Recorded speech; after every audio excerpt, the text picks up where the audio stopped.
The question begins not with discovery, but with silence. The earth beneath our feet carries the weight of countless civilizations, yet none of them can tell us with certainty why we are here. The stars above suggest vast distances and ancient origins, but they too remain mute. Across centuries, poets and prophets have whispered that humanity may not belong entirely to this world, that we were placed here, like seeds scattered on a field already prepared. The suggestion lingers like a low vibration in the background of history, never proven, never dismissed. It is a question that presses against the edges of science, myth, and conspiracy alike. What if we were never meant to rise here on our own? Some of the earliest traces of human thought return to this unease. In Mesopotamia, the Sumerians carved lines of cuneiform into clay tablets, depicting beings who descended from the sky to shape rivers, harvest fields, and instruct mortals in the use of tools. These stories, preserved not in fragile memory but in hard earth, speak of the Anunnaki figures who did not emerge from the soil but descended fully formed. To the people who recorded them, there was little separation between gods and teachers, between creation and intervention. The clay fragments, displayed in glass cases today, show winged figures hovering beside humans, placing gifts in their hands. Were these only symbols of agriculture and law, or remnants of a memory older than writing itself? Conspiracy theorists have long seized upon these gaps. They point to legends of sky beings, to myths of fiery chariots and winged serpents, to the recurring image of teachers descending from the heavens. They connect scattered pieces into a mosaic that suggests outside intervention. Critics argue that such ideas underestimate human creativity and resilience, that ancient people did not need extraterrestrial tutors to build wonders. Even the ancient Greeks left fragments that suggest humans were given, not grown. The tale of Prometheus tells of fire stolen from the gods and given into human hands. Fire, in this myth, is not just flame but knowledge, craft and advancement. The punishment of Prometheus implies the danger of humans having access to what might not originally have been theirs. Archaeologists caution us not to mistake myth for memory. Stories, they say, carry truths of the human condition, not transcripts of history. Yet within the ruins of sites like Göbekli Tepe in modern-day Turkey, there are patterns that unsettle even cautious minds. 12,000 years old, older than farming, older than cities, the site contains megalithic pillars arranged with carvings of animals, abstract forms, and cosmic symbols. The Greeks were not alone in linking human progress to an act of transgression, as if our existence were a mistake or an intervention against some greater plan. There are whispers among scholars that humanity appears suddenly and inexplicably advanced. The transition from hunter-gatherer life to agriculture, from wandering tribes to permanent settlements, is often portrayed as gradual, but pockets of evidence suggest leaps, not steps. The sudden rise of written language in Mesopotamia, the complex astronomical alignments of Stonehenge and Nabta Playa, the precise city grids of the Indus Valley, all appear not as crude beginnings, but as sophisticated designs from the start. Some scientists call it a coincidence of human ingenuity, a natural flowering once conditions allowed. Yet others wonder, if we were placed here, if something or someone gave us a push, could these abrupt advances be the fingerprints left behind? But the conspiracy persists because the evidence is never quite complete, never wholly dismissible. Every new discovery, from an out-of-place artifact to a mathematical alignment in stone, renews the question. Could we be artifacts ourselves, designed rather than evolved, planted rather than grown? Science, steady and cautious, offers its counterweight. The story of evolution tells of gradual change across millions of years, guided by natural selection, shaped by environment. Fossil records, genetic mapping, and comparative anatomy all weave a narrative of origins within this planet. Yet even here, mysteries linger. Geneticists puzzle over sudden changes in human DNA, leaps in brain capacity, and the peculiar absence of clear transitional fossils at key moments. When Spanish explorers arrived thousands of years later, the echoes of that expectation shaped encounters in unexpected ways, as if the memory of the first arrival still resonated in the collective mind of the people. The parallel to other cultures is difficult to ignore. Again, a figure comes from above, teaches, and departs. The intersection of myth, science, and conspiracy creates a strange resonance. Myth says we were given, science says we evolved, conspiracy suggests we were placed.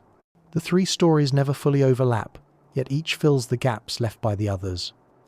The unease grows not because any one narrative convinces entirely, but because none of them silence the question. If we were placed here, by whom and for what purpose? If not, why does the idea repeat across cultures, like an echo without a source? At night, under the vast silence of stars, the question feels closer. The Milky Way stretches across the sky, a reminder of distances too great to imagine. Among those stars, billions of planets exist, many of them older than Earth, some perhaps capable of life. Astronomers remind us that the conditions for habitability are not rare, yet despite the calculations we remain seemingly alone, sending signals into a silence that does not answer. Some describe the human genome as if it carries insertions, sudden bursts of complexity that appear without clear precedent. Most dismiss such anomalies as gaps in current knowledge, but a few voices outside the mainstream ask if these leaps might be evidence of design. The question, unanswered, draws us forward into the next chapter of this long unfolding mystery, where another ruin, half buried in sand, waits with its own silent story. The desert stretches like an ocean turned to stone, and within its silence, remnants of forgotten architecture rise like islands. Egypt has always been a place where history folds into myth, where stone is carved not only to last but to speak across millennia. The pyramids of Giza, aligned with precision to the cardinal points, stand as monuments too vast for easy explanation. Scholars describe them as tombs, built with ingenious ramps, pulleys, and countless hands. Yet the structure itself resists simplicity. Stones weighing dozens of tons rest with seams, so narrow a blade cannot slip between them. Passages point not randomly, but toward specific stars, particularly those of Orion's belt, a constellation associated with the god Osiris, the ruler of the afterlife, but also a figure tied to rebirth and celestial origin. The ancient Egyptians told of Zep Tepi, the first time, an age when gods walked among men and taught them the arts of civilization. These gods, they claimed, came from the stars, bringing order out of chaos. To modern ears, Zep Tepi is dismissed as myth, but within the walls of temples, carved in hieroglyphs, it is presented not as legend, but as history. Priests recorded it as a factual memory of when the world began. The possibility arises, were these carvings a symbolic way to describe natural cycles, or did they preserve something else? An echo of an encounter now buried beneath sand and skepticism. In the Valley of the Kings, inscriptions speak of celestial boats carrying the sun god Ra across the heavens. The images show vessels with wings, discs, and radiant trails, resembling not only religious art but to some imaginations crafts of another kind. Locals still tell tales of strange lights above the desert, mirages that linger too long, movements that defy explanation. Whether illusion or memory, the desert becomes a mirror, where the past flickers against the present. The Sphinx itself deepens the mystery. Its body shows signs of erosion, inconsistent with mere desert winds, resembling instead the effect of long and heavy rainfall. If true, it suggests the statue predates known Egyptian civilization, reaching back to a time when the Sahara was green. This possibility unsettles the accepted timeline. Who carved the Sphinx if it stood before the pharaohs? And if it is older, what culture placed such a monument here? Half lion, half human, gazing east toward the rising sun. Some suggest it is a guardian of memory, built not for a king, but for a knowledge older than history itself. Travel further east, and another enigma awaits. In Baalbek, Lebanon, the ruins of the Temple of Jupiter rest upon colossal stone blocks, some weighing over 1,000 tons. Known as the trilithon, these stones are larger than anything used in Egypt, so massive that modern cranes would struggle to lift them. Ancient texts mention the site as a landing place for gods, a threshold between earth and heaven. Legends speak of giants who constructed it, beings of immense strength serving deities who came from the sky. Archaeologists debate whether the blocks were part of the original foundation or later additions, but none agree on how they were moved. The stones remain, silent and immovable, challenging explanation.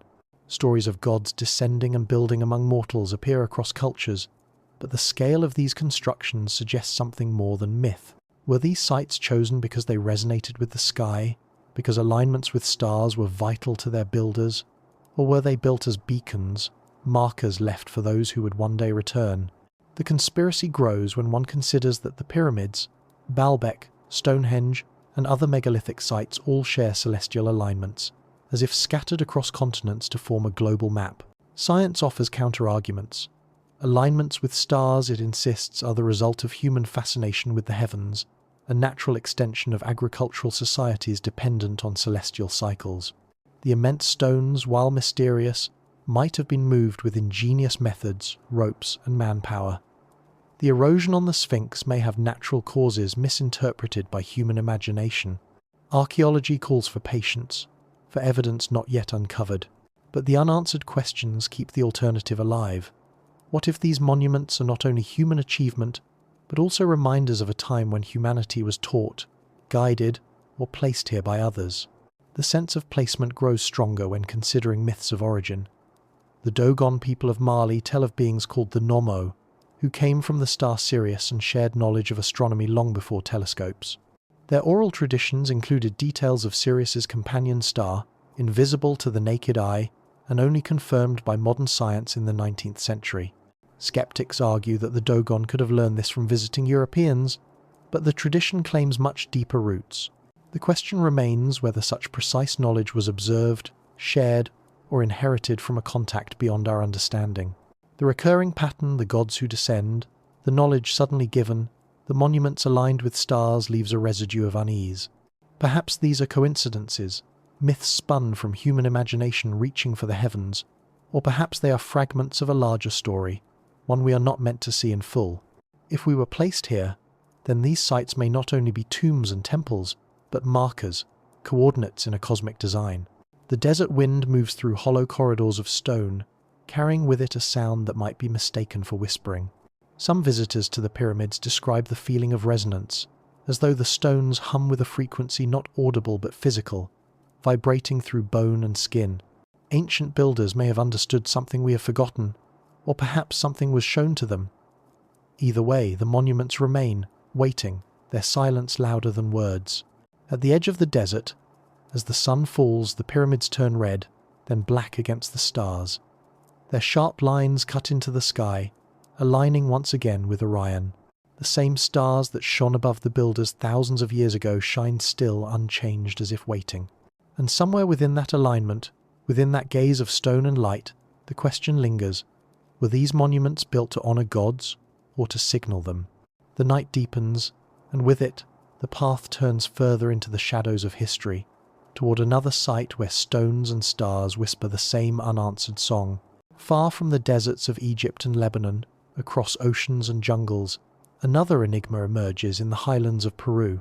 Machu Picchu, resting on a ridge nearly 8,000 feet above sea level, is often described as a royal estate or ceremonial city of the Inca, yet its construction defies simple explanation. Stones cut with such precision that mortar is unnecessary sit tightly together, resisting earthquakes that have toppled later colonial buildings. The blocks are irregular, yet they lock like puzzle pieces, creating walls that ripple with an organic, almost fluid geometry. Modern engineers marvel at the technique, but the question remains: why build with such meticulous difficulty when simpler methods could have sufficed? Legends of the Andes speak of Viracocha, a bearded god who rose from Lake Titicaca and travelled the land teaching humanity the skills of civilization. He brought language, agriculture, and the design of cities, before departing across the sea, promising to return. To some, Viracocha resembles the Quetzalcoatl of Mesoamerica, another culture bringer who appears suddenly and vanishes mysteriously. In both cases, the figure is described not as a mythic animal or distant force, but as a being who walked among men, human-like yet distinctly other. Were these two names for the same visitor, remembered differently across landscapes divided by mountains and oceans? Not far from Machu Picchu lies Sacsayhuaman, a fortress-like structure with cyclopean walls. Some stones there weigh over 100 tons, yet they are set so closely together that centuries of weather have failed to loosen them. The construction method is unknown. The Incas themselves claimed they inherited much of their knowledge from earlier peoples. Legends whisper of giants or sky beings who instructed the first builders, and though archaeologists attribute the work to human labour, the scale suggests something more elusive. The air at such altitude is thin, the logistics of moving stones immense, yet the stones remain, interlocked with a mastery that seems to mock time itself. Across the ocean again, on a remote island in the Pacific, another mystery rises from volcanic soil. Easter Island, or Rapa Nui, is scattered with moai, giant statues with elongated faces, some reaching over 30 feet in height. The statues face inward, toward the island, as if watching the people rather than the sea. Oral traditions tell of a chief who arrived with the help of powerful beings, commanding the moai to walk into place. Scholars interpret this as metaphor, describing ingenious human methods with ropes and levers. Yet the sheer size of the statues, combined with their placement across treacherous terrain, leaves the imagination restless. The islanders speak of ancestors who came from the sky, guiding them, watching them. Were the moai guardians in stone, reminders of those who once descended? Conspiracy theories thrive on these parallels. The suggestion arises that a single network of influence spanned continents, connecting Egypt, Peru, and Rapa Nui with a common thread of monumental construction, celestial alignment, and legends of skyborn teachers. If humans were placed here, perhaps these sites were not built for worship, but as markers, coordinates on a map that only makes sense from above. The idea unsettles mainstream history, yet the recurrence of such motifs tempts curiosity. Why do so many cultures, separated by oceans and centuries, remember gods who come from the sky, teach briefly, and leave? Science, cautious as ever, offers explanations rooted in human experience. The similarity of myths is attributed to universal patterns of storytelling. Every culture, dependent on the heavens for calendars and harvests, naturally turned to the sky for inspiration. Gods descending are metaphors for rain, sun, or celestial cycles. Monumental architecture reflects not alien intervention, but human ambition, the desire to create permanence against the erosion of time. Archaeologists remind us that with enough labour, ingenuity, and time, even the largest stones can be moved. They warn against romanticising ancient peoples by denying their capabilities. Yet the unease persists. If so, why do so many questions remain unanswered? The Andes add another layer to this unease through Nazca, a desert plain etched with vast geoglyphs, lines stretching for miles, figures of animals, plants, and abstract forms only fully visible from the sky. The Nazca people created them between 500 BCE and 500 CE, scraping away the top layer of dark soil to reveal lighter earth beneath. Some suggest they were ritual pathways, offerings to gods above. But the scale continues to baffle. How could such vast figures be designed without the ability to see them from above? The shapes remain crisp, preserved by the arid climate, like messages laid upon the earth. If we were placed here, could these lines be signals, invitations, or even warnings left behind? The geoglyphs provoke both wonder and doubt. Pilots who first flew over them in the 20th century described the figures as uncanny, as if intended for eyes beyond human vantage. Scholars insist they were made with wooden stakes and cords, simple surveying techniques that allow accurate scaling. Yet conspiracy theorists return to the idea of aerial visibility. If the Nazca had no means of flight, who were the intended viewers? The lines stretch across the desert like runways, some argue, though no evidence supports such use. Still, the idea persists, because the scale and clarity remain unmatched.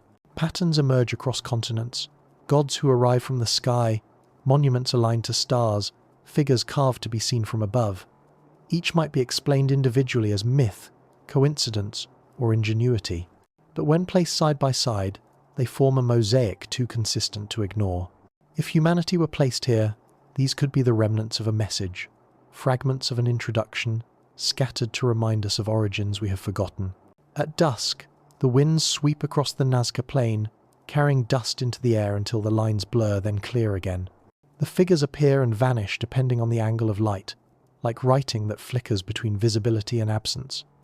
To stand there is to feel both the enormity of human effort and the strangeness of its purpose. A hummingbird carved into the earth spreads its wings wider than any human could see from the ground, yet it remains, patient, etched into stone and silence. Night falls over the plain, and the desert grows colder. Above, the stars shimmer in their ancient positions, the same stars mirrored in temples, pyramids, and circles of stone half a world away. Whether coincidence or intention, the alignment is inescapable. And as the wind carries a faint whistling through the dry air, one cannot help but wonder if the sound is natural, or if it is the echo of a message left for us to hear only when we are ready. The path forward leads deeper into this enigma, toward the next horizon where myth and stone collide once again. Across the seas, on another continent where jungles hide ruins beneath thick canopies, the echoes of a similar story unfold. The Maya of Central America built cities with pyramids, temples, and observatories that rose like islands above the trees.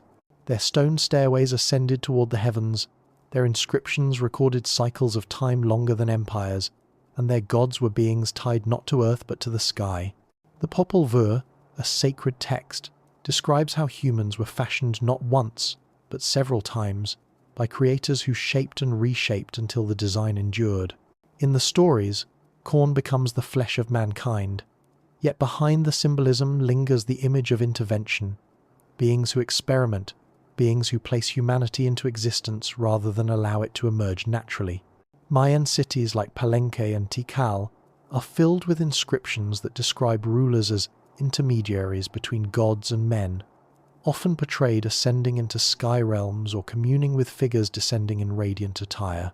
At Palenque, the sarcophagus lid of King Pakal has long stirred imagination. Carved with intricate detail, it shows the ruler reclining in a pose, some interpret as seated within a vessel, flames and symbols surrounding him like controls or engines. Archaeologists insist it represents a passage to the underworld, a spiritual journey rather than a literal one. But the image persists in popular imagination as something else, an artifact suggestive of flight, technology, or contact beyond the scope of known history. Further south, in the jungles of Honduras, lies the city of Copan, where stelae rise with carvings of rulers surrounded by celestial motifs. The city's layout reflects astronomical alignments, its observatories measuring solstices, equinoxes, and planetary cycles with precision rivaling modern instruments. To mainstream historians, this reflects the Mayas' deep relationship with the sky and their reliance on calendars for agriculture. But conspiracy thinkers suggest the knowledge may have been inherited rather than invented, a gift rather than a discovery. How could such precision appear so suddenly in societies still developing basic technologies of metallurgy and the wheel? The question lingers. Did someone show them the patterns of the sky, someone who already knew them intimately? Beyond the Maya, the Aztecs wove similar stories. Their myth of the five suns describes a universe created and destroyed repeatedly by divine beings, with humanity remade each time under new conditions. The current world, they believed, was fragile, destined to end unless nourished by offerings to the gods who sustained it. At the heart of their capital, Tenochtitlan, the Templo Mayor, rose as a dual pyramid dedicated to gods of war and rain. The city itself was built upon a vision, an eagle perched on a cactus devouring a serpent, a sign from the heavens marking where the people were meant to settle. The myth insists placement, not choice, humans guided to a destined place, told where to dwell, as if under the hand of something beyond them. Legends of sky beings were not confined to Mesoamerica. In North America, the Hopi tell of the Kachinas, spirits who come from the heavens to guide and teach. Their dances reenact the visits, their masks representing figures who descend and promise to return. The Zuni tell of similar sky people, while the Cherokee speak of beings who live among the stars and occasionally visit Earth. These traditions, scattered across tribes and landscapes, do not describe abstract deities, but visitors, clothed, shaped, and personal. Oral tradition insists that they are not gone, merely waiting. Science looks upon these traditions as mythology symbols of natural cycles, stories to teach moral and cultural lessons, allegories for the relationship between earth and sky. Yet the consistencies across cultures remain striking. Corn, the crop at the center of Mayan creation stories, appears suddenly in the archaeological record as a cultivated plant, its wild ancestor unrecognizably different. Geneticists studying maize describe its domestication as a mystery. The transformation from teosinte, a grass with small hard kernels, into the staple crop of the Americas required a leap unlikely to occur by accident. Some suggest thousands of years of careful selection. Others whisper that it appears too sudden, too refined, as if knowledge of cultivation was granted rather than stumbled upon. The conspiracy grows deeper when considering the disappearance of the Maya themselves. Great cities were abandoned, their stone temples swallowed by jungle, their inscriptions falling silent. Theories abound: drought, war, internal collapse, but none explain the suddenness or totality. Did they move elsewhere? Did they fade gradually into smaller communities? Or, as some suggest, were they taken, reclaimed by those who first placed them here? The jungle keeps its secrets: vines twisting over altars and plazas, birds circling above empty pyramids where once priests charted the stars.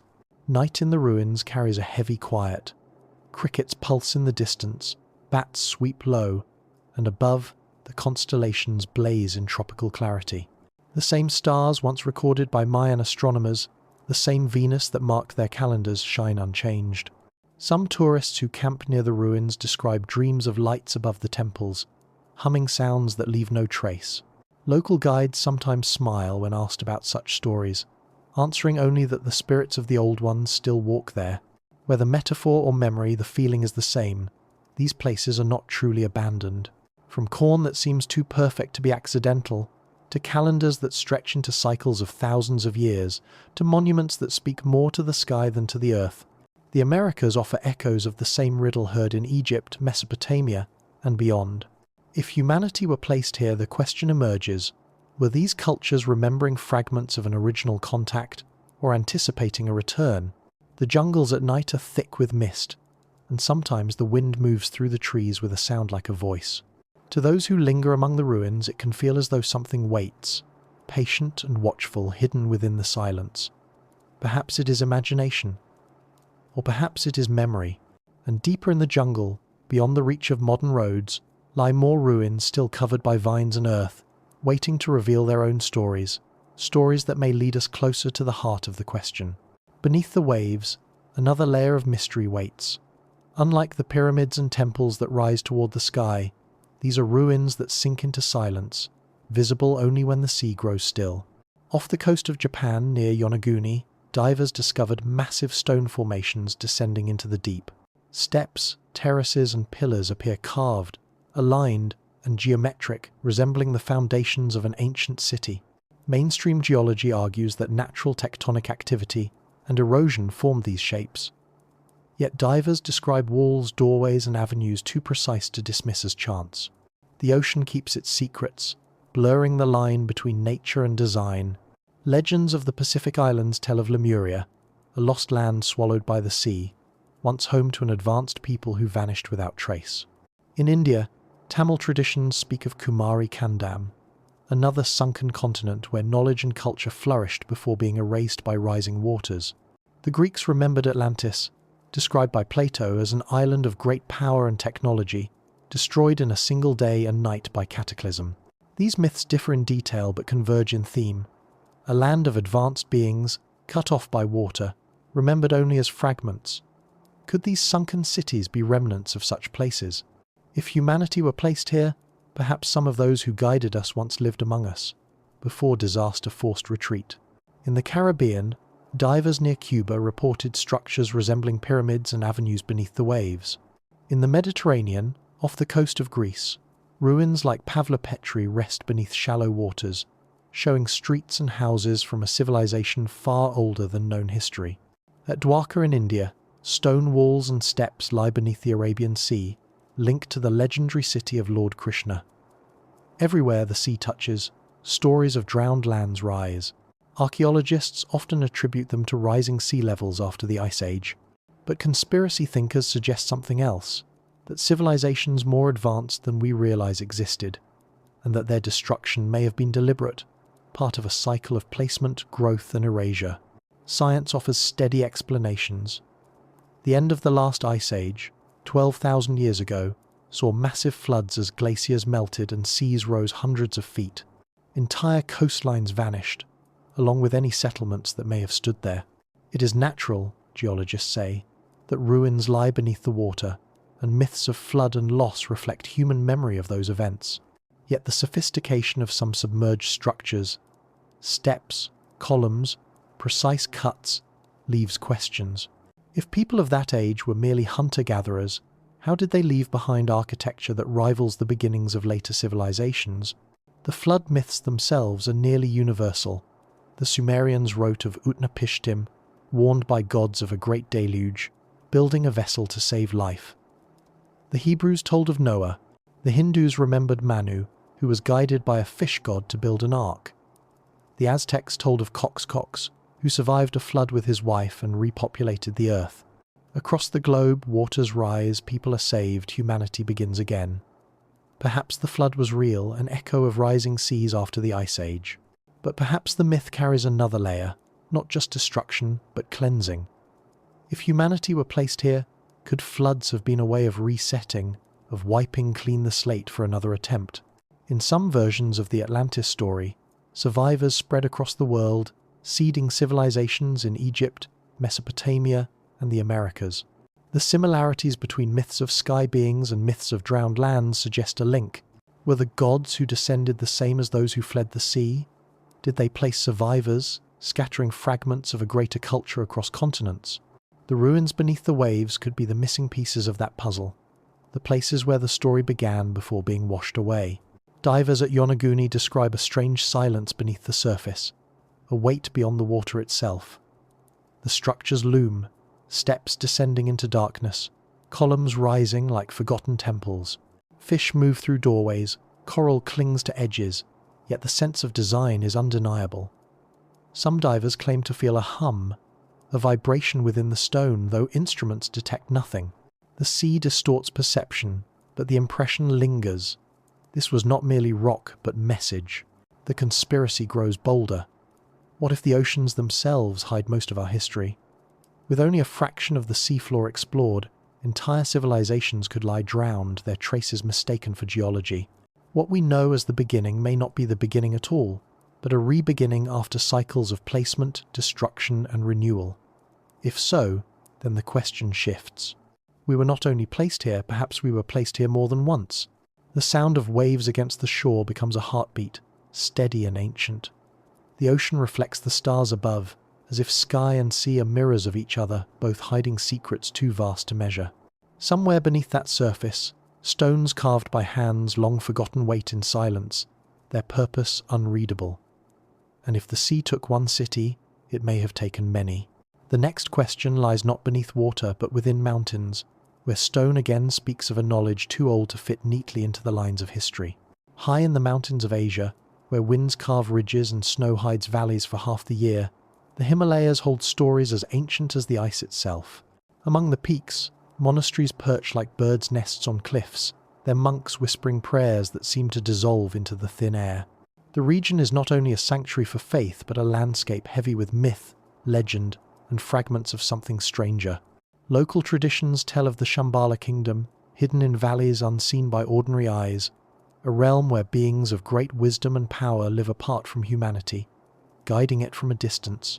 Some see Shambhala as a spiritual symbol, others as a lost city concealed in the folds of mountains. For those drawn to conspiracies, it becomes something more, perhaps a base, perhaps a remnant of those who placed us here. Ancient Tibetan texts describe sky beings descending in luminous vehicles, bestowing teachings and leaving behind sacred knowledge.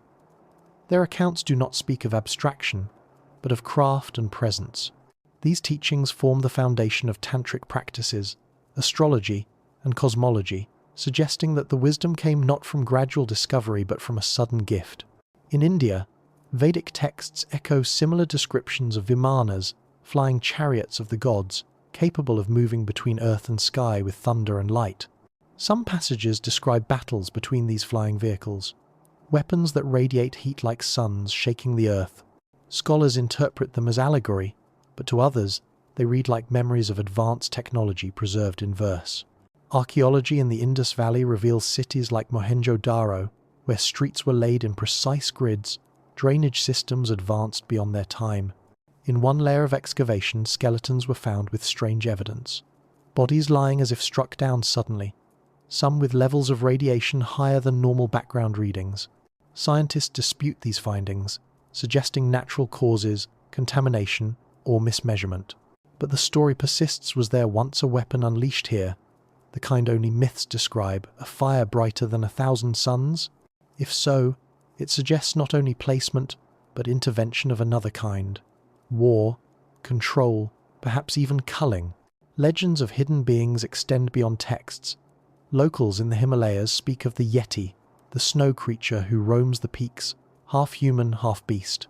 To some it is only folklore, to others a surviving relic of an earlier branch of humanity, placed here before us and lingering in isolation. Explorers brought back stories of footprints too large to be ordinary, hair samples of no-known species, and sounds echoing across glaciers. Whether myth or flesh, the Yeti remains a shadow of the unknown, hinting that the Earth holds more than it reveals. Science steps carefully among these claims. Texts, it insists, are symbolic. Ancient cities with radiation are more likely natural phenomena than nuclear remnants. The Yeti is explained as misidentified bears. Yet even within mainstream science, questions remain about the sudden rise of civilizations in the Indus Valley, the unexplained collapse of Mohenjo-Daro, the origins of Vedic astronomy with cycles measured in tens of thousands of years.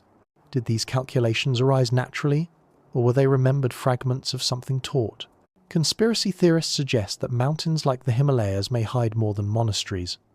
Rumors of tunnels, hidden chambers, and subterranean networks persist.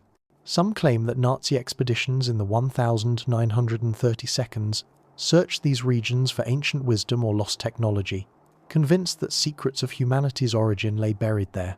Though records are fragmentary, the idea persists that powerful forces throughout history have sought the truth of placement, hidden not in deserts or seas, but in the high silence of mountains. The motif of hidden realms recurs across cultures. In Central Asia, legends of Agartha describe a vast subterranean world linked to entrances in Tibet, Mongolia, and the poles. Its inhabitants are described as guardians of secret knowledge, waiting for the right time to emerge. Whether metaphor or memory, the persistence of such tales suggests something unspoken, that part of humanity's story is concealed not by distance, but by intention. Night falls differently in the mountains. The air is clear, stars cut sharp against the black sky, closer than in the lowlands. Monks describe meditation in which voices are heard, luminous beings appear, or journeys into other realms unfold as visions. Scientists dismiss them as states of consciousness altered by altitude and deprivation. But to those who believe we were placed here, such visions are not hallucinations but glimpses, moments when the veil thins and the original plan shows through. A chant echoes through a monastery at dawn, low and rhythmic, vibrating in stone walls polished by centuries of prayer. To stand there is to feel a resonance, not unlike the humming reported in the pyramids or under the sea. Perhaps it is only human sound, echoing in human stone. Or perhaps it is the same signal, reverberating across lands and times, a thread tying deserts, oceans and mountains together. The Himalayas remain unmoved, ancient and silent, their peaks piercing clouds like sentinels. Somewhere within their ridges, stories wait of gods who flew, weapons that burned brighter than suns, hidden cities unseen by ordinary eyes. Whether allegory, memory, or message, the effect is the same. The sense that our presence on this earth is not as straightforward as we are told. The mountains hold their silence, but within that silence, the question persists. And beyond the Himalayas, across the plains and forests of another land, other ruins whisper with the same suggestion, waiting for the next step in this unfolding riddle. Across the African continent, where deserts and savannas stretch into horizons that seem endless, another layer of the enigma takes form. Ethiopia, with its highlands carved by ancient rivers, holds one of the oldest living traditions of sacred texts. Within the churches of Lalibela, entire cathedrals have been carved from single pieces of rock, descending into the earth as if sculpted not by hands, but by forces beyond comprehension. Local legend insists that angels assisted in their construction, working through the night to complete what men alone could not achieve. Standing within those sunken sanctuaries, one feels less like entering a human dwelling and more like stepping into a memory that was placed here, cut into stone as a reminder. The Ethiopian tradition also preserves the tale of the Ark of the Covenant, a sacred chest said to contain divine presence itself, brought from Jerusalem and kept hidden in Axum. Priests guard it fiercely, and none outside their order are allowed to see it. Whether the Ark is truly there or not, the idea persists. An object of immense power, linked not only to faith but to technology, too strange for its time. Descriptions of the ark speak of energy, light, and even danger to those who approached it unprepared. Was it simply symbol, or was it something left behind, a fragment of those who once placed us here? Further south, the ruins of Great Zimbabwe rise, massive stone enclosures without mortar, their walls curving and rising with a precision that still baffles. The culture that built them remains partially obscured, their records lost, their methods unexplained. Some early colonizers refused to believe that Africans could have constructed them, inventing theories of foreign builders. Archaeology has since corrected this prejudice, confirming they were built by local hands. Yet the enigma remains not in who built them, but why. What knowledge led them to construct such vast stone enclosures, and what purpose did they serve? No treasure has been found within, no clear sign of habitation, only the silent curves of walls that once echoed with voices now vanished. West Africa carries another thread of mystery with the Dogon of Mali. Their oral tradition speaks of the Nomo, amphibious beings who came from the star Sirius, bringing knowledge of agriculture, language, and astronomy. The Dogon knew of Sirius's invisible companion star long before telescopes confirmed its existence. Critics argue that the knowledge could have been introduced by modern visitors, perhaps missionaries or explorers, yet the tradition insists on older roots, maintained across centuries in ritual and story. The Nomo are described not as distant gods, but as beings who came from the sky and water, placing knowledge directly into human hands. Were these memories of contact, or allegories misunderstood? The question remains open, and within it the possibility that placement was not a single act, but a continuous guidance. The Sahara, now a desert, was once a fertile plain, with rivers, lakes, and thriving life. Cave paintings found in its central reaches depict animals no longer present, giraffes, elephants, and even aquatic life. Among them are figures with elongated bodies and strange helmets, beings painted in red ochre who seem less like humans and more like visitors. Archaeologists call them shamanic visions, symbolic representations of spirits. Yet the resemblance to figures described in myths across the world is difficult to ignore. Perhaps they are only art, or perhaps they are witnesses, recording a moment when sky and earth met in ways now forgotten. Science offers explanations rooted in environment and memory. The Sahara's transformation from green to desert was one of climate, not catastrophe. The Dogon may have inherited astronomical knowledge through cultural transmission, not extraterrestrial contact. The paintings in caves are expressions of ritual, not evidence of visitation. Yet for each explanation, a shadow remains. Why do these traditions converge on the same motifs? Sky beings, sudden gifts of knowledge, monuments aligned with stars.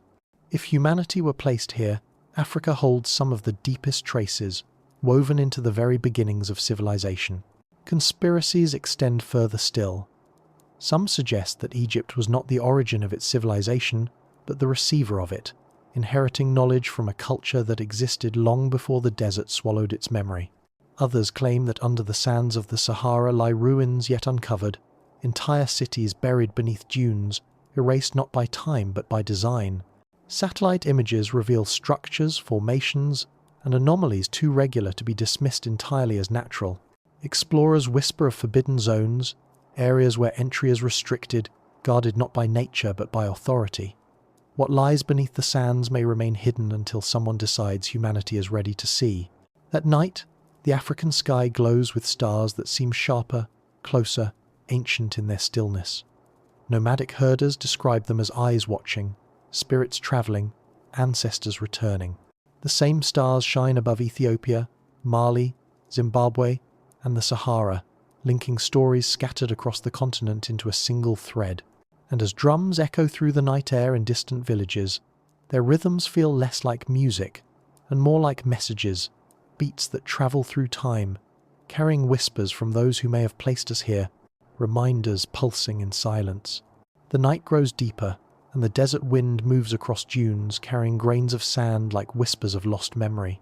Beneath those dunes, perhaps, are answers that remain just out of reach, waiting to be uncovered.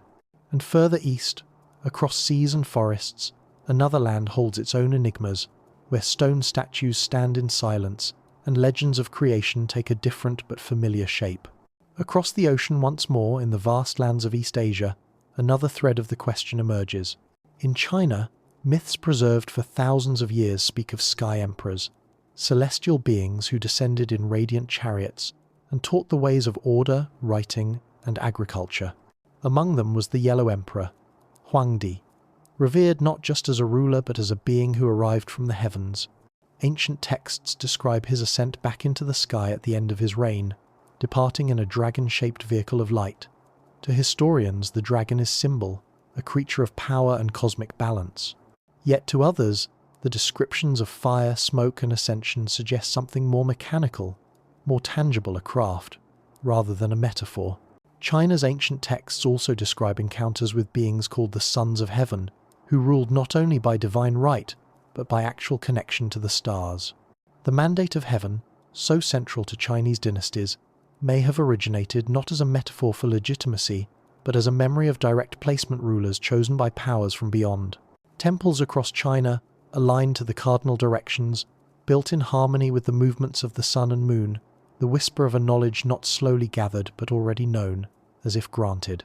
In Japan, the Kojiki and Nihon Shoki record the descent of the kami deities who came down from the heavens to shape the land. The tale of Amaterasu, the sun goddess, and her descendants who brought order to the world, weaves divine ancestry directly into the imperial line. Shrines across the island still honor these origins, their torii gates marking thresholds between the human and the divine. One story tells of Ninigi no Mikoto, who descended from the sky with a mirror, a sword, and a jewel, symbols of light, power, and wisdom. These gifts were not discovered by people but delivered, as though placed deliberately into the hands of those chosen to rule. Legends extend beyond texts. In the mountains of Japan, tales persist of Tengu, mysterious beings with bird-like features, sometimes described as teachers of martial arts, sometimes as tricksters who descend suddenly before vanishing again. Their imagery overlaps with that of sky beings elsewhere, winged, luminous, neither fully human nor entirely divine. Could they be distorted memories of visitors, interpreted through the lens of myth? Or are they simply reflections of humanity's imagination, inventing forms for forces we do not understand? Further north, in Siberia, shamanic traditions speak of spirits who arrive from the sky in glowing spheres, who take chosen people into the air and return them with new knowledge or visions. Oral traditions describe star people who once walked the tundra, teaching survival in a harsh land. Petroglyphs carved into rock show figures with round heads, sometimes surrounded by lines like rays resembling helmets or auras. Archaeologists interpret them as depictions of spirits. Others see in them echoes of something more physical, preserved in memory long after the visitors themselves were gone. Science explains these traditions as symbolic narratives. The Yellow Emperor's ascension is allegory, not spacecraft. The treasures brought by Ninigi are ritual symbols, not technology. The petroglyphs are stylized humans, not beings from elsewhere. Yet even within science, questions arise. How did early Chinese astronomers chart lunar cycles with such precision, or predict eclipses centuries in advance? How did Japanese myths contain such detailed descriptions of celestial order, embedding astronomy within their cosmology? Were these the results of long observation, or fragments of knowledge inherited from something beyond? Conspiracy theories take the bolder view. They suggest East Asia was another site of placement, that rulers were chosen, civilizations guided, myths seeded to preserve the memory of origins. Some claim that hidden beneath mountains and temples are ancient relics, objects of technology mistaken for treasures, hidden away from the eyes of common people. Rumors persist of scrolls suppressed, texts never translated, stories considered too dangerous to the accepted narrative. These whispers suggest that history as we know it is incomplete, a curated surface over a deeper truth. In the silence of a Shinto shrine at dusk, cicadas hum as lanterns flicker, casting shadows across stone paths. The torii gate frames the fading light, a passage into mystery.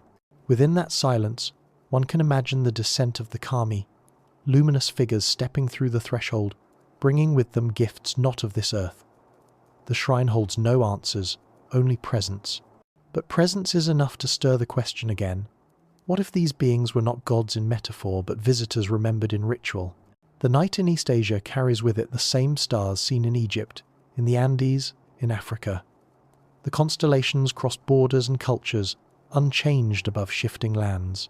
Farmers, emperors, shamans, and monks have all looked upward to the same patterns, weaving stories of descent and placement. The convergence is too consistent to ignore. Whether metaphor or memory, the pattern suggests intention. And in the far Pacific, beyond the reach of empires, lies another realm of mystery. Islands scattered like stepping stones across the ocean carry their own legends, their own stones, their own echoes of descent. The path of the enigma continues, turning toward Polynesia, where voyagers followed the stars into vast silence, and where myths whisper of ancestors who did not sail but descended from above. The Pacific Ocean stretches wider than any land, a blue expanse where islands appear like stars scattered across the void. For the Polynesians, these islands were not barriers but destinations, reached by navigating the heavens. They steered their canoes by the rising and setting of stars, memorizing patterns in the sky as though the constellations themselves had been placed for them to follow. Legends tell of ancestors who did not simply arrive by sea but descended from above, luminous beings who taught the first navigators how to read the sky. On Hawaii, chants preserved through generations speak of beings from the Pleiades, a star cluster called Makali'i. They were said to be the source of knowledge and guidance, the place from which the first arrivals came. Across the Pacific, the Maori of New Zealand tell of Tawerimatea, the god of winds, and of ancestors who journeyed from the heavens, bringing canoes not made of wood but of light. In Tahiti, stories recall Hiro, a sky figure who descended to teach men the art of building great canoes capable of crossing the endless ocean. These myths converge on a single point. Humanity was guided to inhabit the scattered islands, not by chance but by placement. The stone monuments of Polynesia deepen the mystery. On Easter Island, the Moai face inland as guardians, but elsewhere in the Pacific, stones rise in patterns aligned with stars. At Tonga, the Ha'amonga Maui, a trilithon of massive stone slabs stands like a gateway aligned to the solstices. Its name recalls the demigod Maui, who in myths lifted the sky and brought fire to humanity, motifs echoed in distant cultures. On the Micronesian island of Pohnpei, the ruins of Nan Madol stretch across artificial islets, a city built of massive basalt columns, some weighing many tons, arranged into walls, tombs, and canals. Oral tradition calls it the work of foreign builders, sorcerers, or even giants. The structures remain unexplained, their origin uncertain, their scale immense. Archaeologists struggle to explain how such construction was achieved with limited tools. Theories of rafts, levers, and simple ingenuity abound, yet the stones of Nan Madol, stacked in layers like logs, remain a riddle. Locals say the city was cursed, abandoned because it was not meant for ordinary humans. Some whisper it was a staging point for beings who came from the sea and sky, placing humanity in its care before vanishing again. Whether myth or history, the ruins rest half-flooded, haunted by silence, their purpose as enigmatic as the ocean around them. Across cultures, the Pleiades star cluster returns again and again. In Hawaii, it marks the beginning of the Makahiki season. In Japan, it is Subaru, a cluster of guiding stars. Among the Hopi of North America, it represents ancestors who came from the sky. Among the Maya, it held significance in their calendar cycles. The recurrence suggests more than coincidence. Why would so many cultures, oceans apart, fixate on this same cluster of stars as origin, guide, or home? Perhaps it is simply bright and distinctive, naturally drawing human eyes. But to those who believe we were placed here, the Pleiades may be a clue, an address, a reminder of where the plan began. Science answers with caution.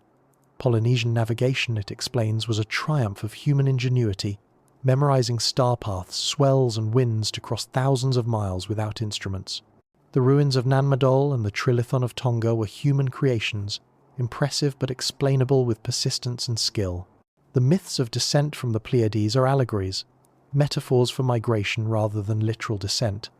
Yet the persistence of the motif unsettles even cautious minds. If so many cultures speak of placement from the same stars, why? Did they all invent the same origin independently, or were they remembering fragments of something once shown to them? The conspiracy perspective sharpens the question. What if the Pacific Islands were not simply discovered, but chosen? If humanity were placed here, perhaps the scattered stones and aligned monuments were markers, points of a design visible only from above, much like the Nazca lines. Perhaps the Pleiades were not symbolic at all, but a literal origin, whispered across waves and generations so the memory would not be lost. Night on the ocean is different from night on land. Far from cities, the stars multiply, crowding the sky until it feels as if the heavens themselves descend to touch the sea. Polynesian navigators once described the sky dome as a map placed over the ocean, with every star a guide. Sitting in a canoe surrounded by endless water, one might feel not alone but observed, as if those stars were not only markers but watchers. The silence of the Pacific becomes more than silence, it becomes presence. Some sailors today still speak of strange lights above the sea, moving not like planes but like silent fireflies across the sky. In the vastness of the Pacific, where radar fails and horizons blur, these stories remain unrecorded, passed only by word of mouth. Are they illusions of the sea and sky, or are they echoes of the same visitors remembered in chant and myth? The waves roll endlessly, the stars shine unchanged, and the stones of Nan Madol stand half-flooded, waiting. If we were placed here, then perhaps the Pacific holds one of the clearest signs, a scattering of islands like stepping stones across a cosmic design, guarded by myths that refuse to fade. And as the canoe of thought drifts eastward, the question carries us toward another shore, where the forests of Europe preserve their own riddles, their own silent stones, their own whispers of origins. In the forests and rolling fields of Europe, the question takes on a different shape. Here, ancient stones rise from the earth, not as pyramids or towering statues, but as circles, avenues, and silent alignments. Stonehenge, standing on the Salisbury Plain in England, is perhaps the most famous, its massive sarsens arranged in a ring, some topped with lintels that frame the sky. Archaeologists describe it as a calendar, a place of ritual where solstices and equinoxes were marked. Yet its precision, its astronomical alignments, and the sheer effort required to transport stones from quarries miles away suggest more than ritual. To stand within the circle at dawn, as the sun pierces between stones exactly where it should, feels less like coincidence and more like design meant to connect heaven and earth. Across the British Isles and into Brittany, megaliths multiply. At Carnac in France, rows of standing stones stretch for miles, thousands of monoliths placed in patterns whose purpose remains unknown.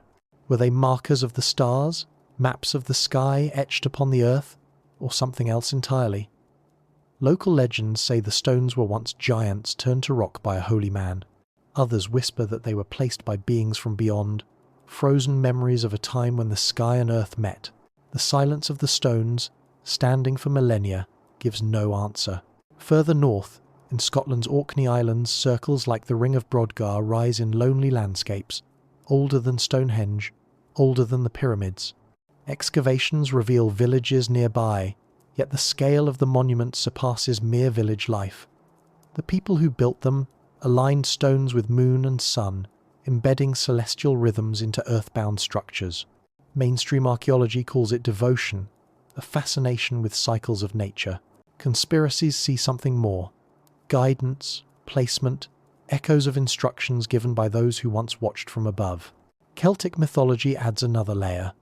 The Tuatha De Danann, described in Irish legend, are said to have arrived in ships from the sky, bringing with them knowledge, magic, and treasures.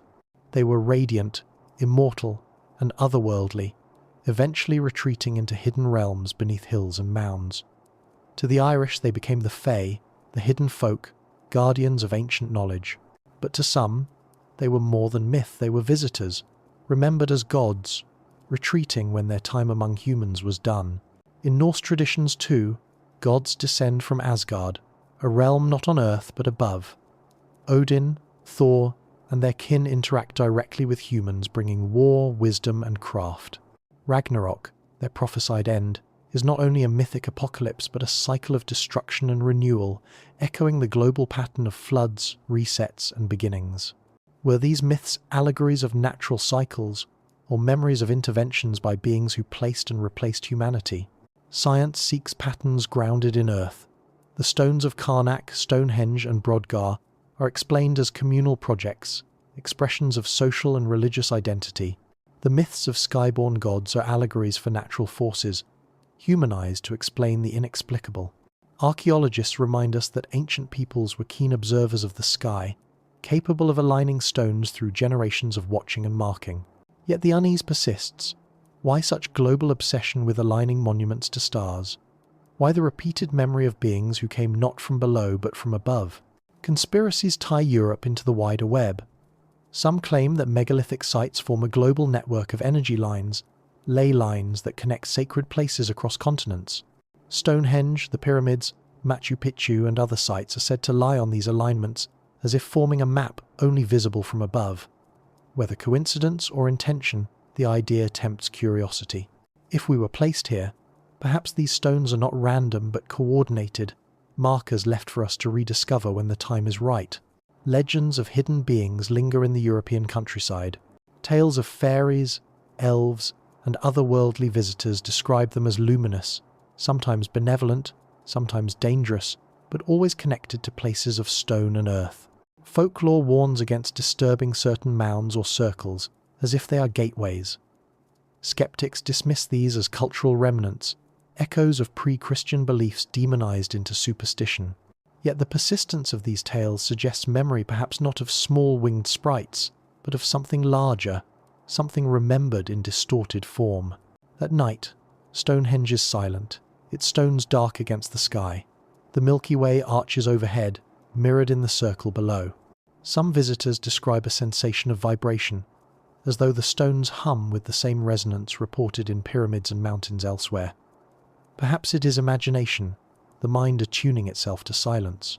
Or perhaps it is part of the same frequency, the same signal that threads through deserts, jungles, seas and mountains alike. Europe's forests and fields hold no pyramids or sunken cities, but their stones whisper the same refrain: placement, guidance, memory. The gods who descended, the treasures delivered, the alignments to stars all echo the global pattern. And as the wind moves through the circles, rustling grass around the stones, the question sharpens once again. Were these monuments built for humans, or were they built for those who placed us here, to mark their presence, to remind us of their plan? The stones give no answer, only silence. But silence is its own kind of voice, leading us onward. And beyond Europe, across frozen tundras and icy seas, another land carries its own secrets, ruins locked in ice, stories of lights in the sky, and mysteries older than civilization itself. Far to the north, where ice and snow stretch across endless horizons, the question takes on a different tone. The Arctic and its surrounding lands have long been seen as barren and empty, yet legends from the peoples who live there tell of something more. The Inuit speak of the Tunits, a race of giants who inhabited the land before them, strong enough to lift stones no human could move. Some stories say the Tunits disappeared suddenly, retreating into the ice, leaving behind only scattered traces. Were these simply myths of earlier tribes, or memories of something larger, something placed in the far north and then withdrawn? In Norse sagas, the north was the land of Jotunheim, home of giants and otherworldly beings, often at war with the gods of Asgard. The sagas describe not only mythic battles but voyages into strange realms of endless ice and mysterious lights in the sky. The aurora borealis, to them, was the shimmer of shields, the glow of otherworldly presence. To science, it is solar wind striking the atmosphere. To those who believe in placement, it is another reminder, light descending from above, shimmering as though watching, reminding. Some explorers of the 19th century returned from Arctic expeditions with stories not easily explained. Strange ruins on remote islands, massive stones in places no known culture should have built, reports of unusual lights, movements across the sky, sudden compasses failing, voices in the wind. Many of these accounts were dismissed as illusions of cold and isolation, hallucinations born of frost and hunger. Yet the records exist, tucked in journals, fragments of memory left by those who ventured too far north. If the poles are thresholds, perhaps the Arctic is one gate, an entrance to something hidden beneath ice. Conspiracy theorists take this further. They speak of hollow earth theories, entrances at the poles, realms hidden from human eyes. Though dismissed by mainstream science, the stories persist. Ancient maps depicting openings at the poles, government restrictions on certain flights, expeditions that ended without explanation. Could the far north conceal not emptiness but memory, not wilderness but remnants of those who placed us here? The ice covers, erases, hides, but beneath it, there may be structures older than history, preserved in silence. In Siberia, craters known as the Potomsky craters rise from the earth like scars, vast mounds of rock and soil. Geologists debate their origins, volcanic, meteoric, or something unknown. Local Yakut traditions call them fire eagle nests, places of danger where strange lights are seen at night. Some suggest they are remnants of impacts, others that they are vents from within the earth. But to those who see patterns, they are markers, traces of something descending, perhaps landing, perhaps watching. Science holds to steady ground. The auroras explained, the craters studied, the myths interpreted as reflections of human imagination in harsh environments. Yet even science admits the Arctic is vastly unexplored, its depths beneath ice and sea largely unmapped. If placement occurred, if remnants remain, the poles are among the most likely places to hide them. Protected by cold, concealed by distance, they may hold answers untouched for millennia. The motif of a hidden north recurs across cultures. The Greeks spoke of Hyperborea, a land beyond the north wind, inhabited by beings of great wisdom and long life. To them, it was a paradise hidden from the rest of the world. Medieval maps sometimes included it, a circular island beyond the Arctic, at the top of the world. Were these only myths of unreachable lands, or echoes of a memory of something that once was something placed beyond human reach, hidden in cold silence? Night in the Arctic carries a different weight. The aurora dances, shimmering curtains of green and red, moving like living beings across the sky. Some who witness them describe a sound, a faint crackling or humming, as though the lights themselves speak. Scientists debate whether auroras produce audible sounds, but those who hear them insist. If the sky hums, is it only nature, or is it the same resonance heard in deserts, pyramids, and mountains, repeating itself here in frozen silence? The ice keeps secrets. Beneath the glaciers of Greenland and Antarctica, scientists have discovered mountains, lakes, and even signs of ancient rivers. What else lies buried, frozen beyond reach? Some whispers claim that structures have been detected under Antarctic ice rectangular anomalies, patterns that suggest walls rather than geology. Official reports remain silent, leaving only speculation. If we were placed here, perhaps the evidence was placed with us, hidden where only patience and persistence will uncover it. The wind over the ice howls like a voice stretched too thin, echoing across empty horizons. The silence is heavy, broken only by that distant call. In the glow of the aurora, the snow reflects light as though it carries memory itself. To stand there is to feel watched, as if the sky and ice together conceal something vast and unspoken. And beyond the north, across oceans and into the deepest south, lies another land of ice, Antarctica, where silence is heavier still and rumours of hidden ruins grow louder. At the southern edge of the world, Antarctica spreads in silence, a continent buried beneath miles of ice. Its sheer vastness, larger than Europe, is a land few have seen, fewer still have walked. To most, it is a wilderness of snow, wind, and cold. Yet for centuries, whispers have surrounded it, suggesting that beneath its white veil lie ruins, mountains carved not only by nature, and structures older than history itself. Ancient maps deepen this unease. The Piri Reis map of 1513 drawn in the Ottoman Empire appears to show the coastline of Antarctica centuries before it was officially discovered. More strangely, it shows the continent without ice, with rivers and mountains exposed. Some scholars argue the coastline resembles South America, miscopied by sailors, but to others, it is evidence that a civilization once mapped Antarctica when it was still free of ice tens of thousands of years ago. If true, who could have done this? And why did the memory survive only as fragments on old parchment? Expeditions to Antarctica in the 20th century fed the mystery further. In 1947, Admiral Richard Byrd led Operation High Jump, a massive military presence in Antarctica with ships, planes, and thousands of men. Officially, it was a training mission. Yet rumours persist that Byrd reported encounters with flying objects that outpaced his aircraft, strange lights in the sky, and even entrances into vast caverns beneath the ice. His statements, recorded in fragmented journals and interviews, speak of a new enemy with technology beyond imagination. Historians dismiss these as distortions, but the rumors remain, fueling the idea that Antarctica is not barren but concealed. Satellite images today reveal anomalies that deepen speculation. Perfectly geometric shapes, rectangular structures, and mountain peaks resembling pyramids rise through the snow. Scientists explain them as nunataks, natural rock formations jutting from ice, but their symmetry provokes doubt. Are they truly natural, or are they ruins hidden in plain sight? Geologists remind us that ice reshapes land, carving illusion into pattern. Conspiracy theorists argue otherwise, that these are remnants of a civilization deliberately erased, frozen into silence. Legends outside Antarctica hint at a southern land long remembered. The Greeks spoke of Terra Australis Incognita, a vast continent balancing the northern world. Polynesian voyagers told of lands to the far south, unreachable but known. Some medieval maps, centuries before Antarctica's official discovery, depicted a southern continent as if memory lingered of a land long lost. Were these guesses, or fragments of ancient knowledge? If we were placed here, perhaps Antarctica was the beginning, the place of arrival, later hidden under ice. Science frames Antarctica as a geological record, not a mythical one. Ice cores reveal thousands of years of climate history, confirming cycles of warming and cooling. Beneath the ice, radar has detected lakes sealed for millions of years, untouched by sunlight.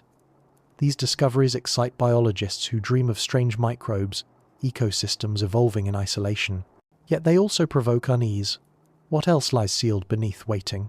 The possibility that ruins exist under 2 miles of ice is dismissed by most scientists, but the continent's vast unexplored areas leave gaps large enough for imagination to thrive. Conspiracy theories claim even more. They speak of hidden bases, of remnants of an advanced civilization predating all others, or even of visitors who never left. Rumors of secret research stations, forbidden zones, and unreported expeditions feed the narrative. Why, some ask, is access to Antarctica so restricted? Why do nations agree to treaties that limit exploration in a world otherwise divided by conflict? The answers given are environmental and political, but suspicion lingers. Perhaps the ice hides not just nature but truth. To stand in Antarctica, in the brief summer when the sun never sets, is to feel both isolation and awe. The horizon glows endlessly, light reflecting from snow until the world seems otherworldly. Some explorers describe feelings of presence, as if watched by something vast and unseen. The silence is absolute, broken only by wind that roars like a voice stretched across the ice. The land itself feels unnatural, too empty, too silent, as if deliberately sealed away. And in the deep winter, when darkness lasts for months, the silence becomes heavier still. Strange lights flicker across the sky, auroras twisting like serpents of fire and green. Instruments sometimes pick up anomalies, magnetic shifts, unexplained signals, bursts of radiation. Scientists attribute them to natural phenomena, solar storms, and Earth's magnetism. Yet to some, they are signals, echoes of something beneath the ice communicating in ways we do not yet understand. If we were placed here, Antarctica may be the key. A land untouched, sealed, hidden, holding within it the beginning of the story. Whether the ruins beneath are real or imagined, whether the pyramids are stone or illusion, the continent embodies silence itself. A silence that feels intentional. And perhaps the greatest mystery is not whether something lies hidden there, but whether we are meant to find it at all. The wind carries across the ice a sound like a low hum, constant and untraceable. Explorers hear it at night, unsure whether it comes from shifting glaciers, the distant sea, or something deeper. It lingers, unanswered, as the question grows heavier. And beyond Antarctica, turning back toward the human world, we find not ruins but records, texts, visions and manuscripts that may carry the same message, hidden not in stone or ice but in words. Not all traces of the enigma are carved in stone or hidden under ice. Some are preserved in ink and parchment, words that slip across centuries like whispers. Ancient manuscripts, prophetic texts, and mysterious codices hold fragments that speak of origins, placement, and beings beyond. Unlike ruins, these are not immovable monuments but living records, passed from hand to hand, their meaning shifting with each generation. Yet, in their persistence, they suggest memory, a memory that refuses to fade.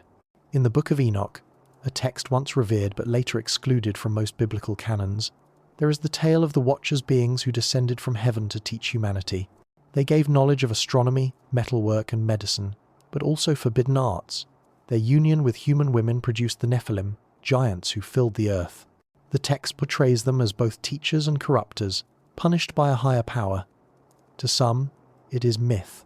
To others, it is a record of intervention, a story of placement and control disguised as religion. Why was this book removed from the canon? Was it theological choice? Or was it something more deliberate, a silencing of origins too dangerous to remember? In the Dead Sea Scrolls, discovered in caves near Qumran, fragments of similar stories appear. Texts describe visions of luminous beings, battles between sons of light and sons of darkness, and instructions said to come from beyond. Scholars interpret them as symbolic, coded for resistance against earthly oppressors. Yet to those seeking patterns, the imagery echoes too closely, beings of light descending, bringing knowledge and order, shaping human destiny. Elsewhere in India, the Mahabharata and Ramayana describe wars of the gods fought with flying vimanas and weapons of unimaginable power. Passages speak of explosions brighter than 1,000 suns, winds that stripped trees from earth, and cities reduced to ashes in moments. To mainstream readers, these are epics, poetry elevated with hyperbole. To others, they read like memory of technology machines of the sky, weapons of radiation, interventions that shaped civilizations long before recorded history.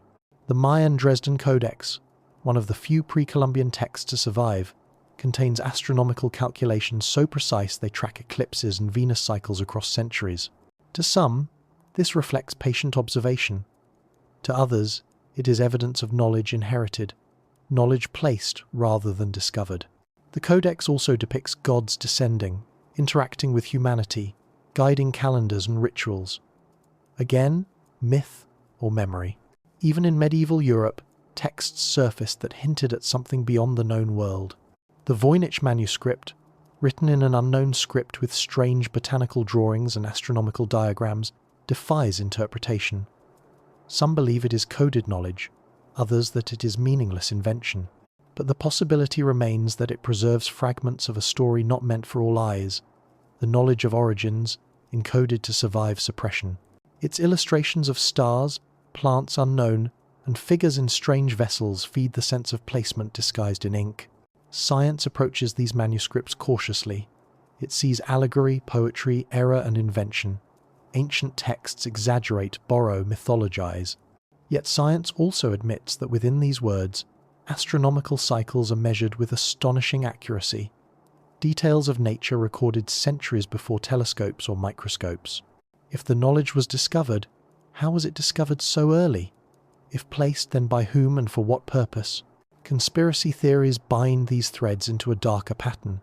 They suggest that much knowledge has been deliberately hidden, removed from religious canons, suppressed in archives. The Vatican Library, sealed to most, is said to contain manuscripts that tell another version of history, one in which placement is acknowledged, intervention admitted. Governments, too, are accused of hiding discoveries, artifacts, scrolls, inscriptions that would shatter the narrative of human independence. Whether true or not, the secrecy itself fuels suspicion. Why should so much knowledge remain locked away, if not because it reveals something inconvenient? The act of writing itself becomes part of the enigma. Myths spoken may change, but once written, they endure. To carve stone is one way to place memory. To ink parchment is another. If we were placed here, perhaps the words we preserve are not simply human creations, but fragments seeded, placed among us as reminders. Each manuscript, each codex, each prophecy becomes a breadcrumb, leading us toward an origin hidden yet waiting. At night, in a monastery library lit by candles, the scent of old parchment mixes with silence. A monk copies a text he may not fully understand, preserving it for centuries beyond his own life. The words move forward in time, carrying their mystery with them. To read them now is to step into that silence, to feel the weight of something more than language. It is to sense that within the letters lies a message, one not of metaphor but of memory. And so, as the pages turn, the question grows sharper. Were these texts merely human imagination, Or were they messages left deliberately placed in words instead of stone? The manuscripts offer no direct answer, only fragments. Yet within those fragments, a thread persists. And beyond the written page lies another form of trace one carved not in stone or ink, but in the very sky itself, where stars and planets move like cosmic writing across the heavens. The sky itself has always been the greatest manuscript, a page written not with ink but with stars. Across every culture, humanity has lifted its eyes upward, tracing patterns, marking movements, and recording alignments. From deserts to mountains, oceans to plains, the same constellations return, unchanged for thousands of years, as if deliberately placed to be seen. The repetition of myths tied to these stars suggests more than coincidence, it suggests memory, or perhaps instruction. The constellation Orion, for example, appears in myths from Egypt to the Americas. In Egypt it was Osiris, the god of rebirth, whose belt aligned with the pyramids of Giza. In the Americas, the Maya tracked Orion's movements to time their rituals. Among the Lakota in North America, the same pattern was remembered as a doorway to the spirit world. Why would cultures separated by oceans and centuries see the same significance in the same stars? To science, it is a matter of visibility. Orion is bright, distinct, naturally important. But to those who believe we were placed here, it looks more like a signal, a cosmic marker pointing to something beyond. The Pleiades star cluster too recurs globally. The Greeks saw them as seven sisters pursued by Orion. The Japanese called them Subaru, a guiding cluster. The Maori told of their descent as ancestors. The Maya linked them to the calendar round, marking great cycles of time. In the American Southwest, the Hopi placed them at the center of their origin stories. The same small cluster, remembered everywhere, carries the weight of shared memory. If humanity invented myths independently, why would so many choose the same stars? And if not invention, then what are we remembering? Comets and unusual celestial events added to the mystery. The Chinese recorded them in meticulous detail, describing fiery visitors crossing the sky as omens. The Aztecs saw comets as harbingers of gods returning. In Europe, Halley's Comet became woven into the Bayeux tapestry, marking the conquest of England. But what if comets were not only natural events? What if some of the fiery visitors were remembered not as ice and rock but as vessels, arrivals mistaken for stars? The Dogon of Mali return here, with their knowledge of Sirius and its hidden companion. Modern astronomy confirmed Sirius B, a white dwarf invisible to the naked eye only in the 19th century. Yet Dogon traditions describe its orbit, its density, its presence, preserved for centuries in oral story. Critics argue the knowledge was passed to them by visiting Europeans, but the Dogon insist it is older, inherited from their starborn teachers, the Nommo. Whether allegory or evidence, it fits the larger pattern. Knowledge of the heavens too advanced for its time, preserved like a memory of placement.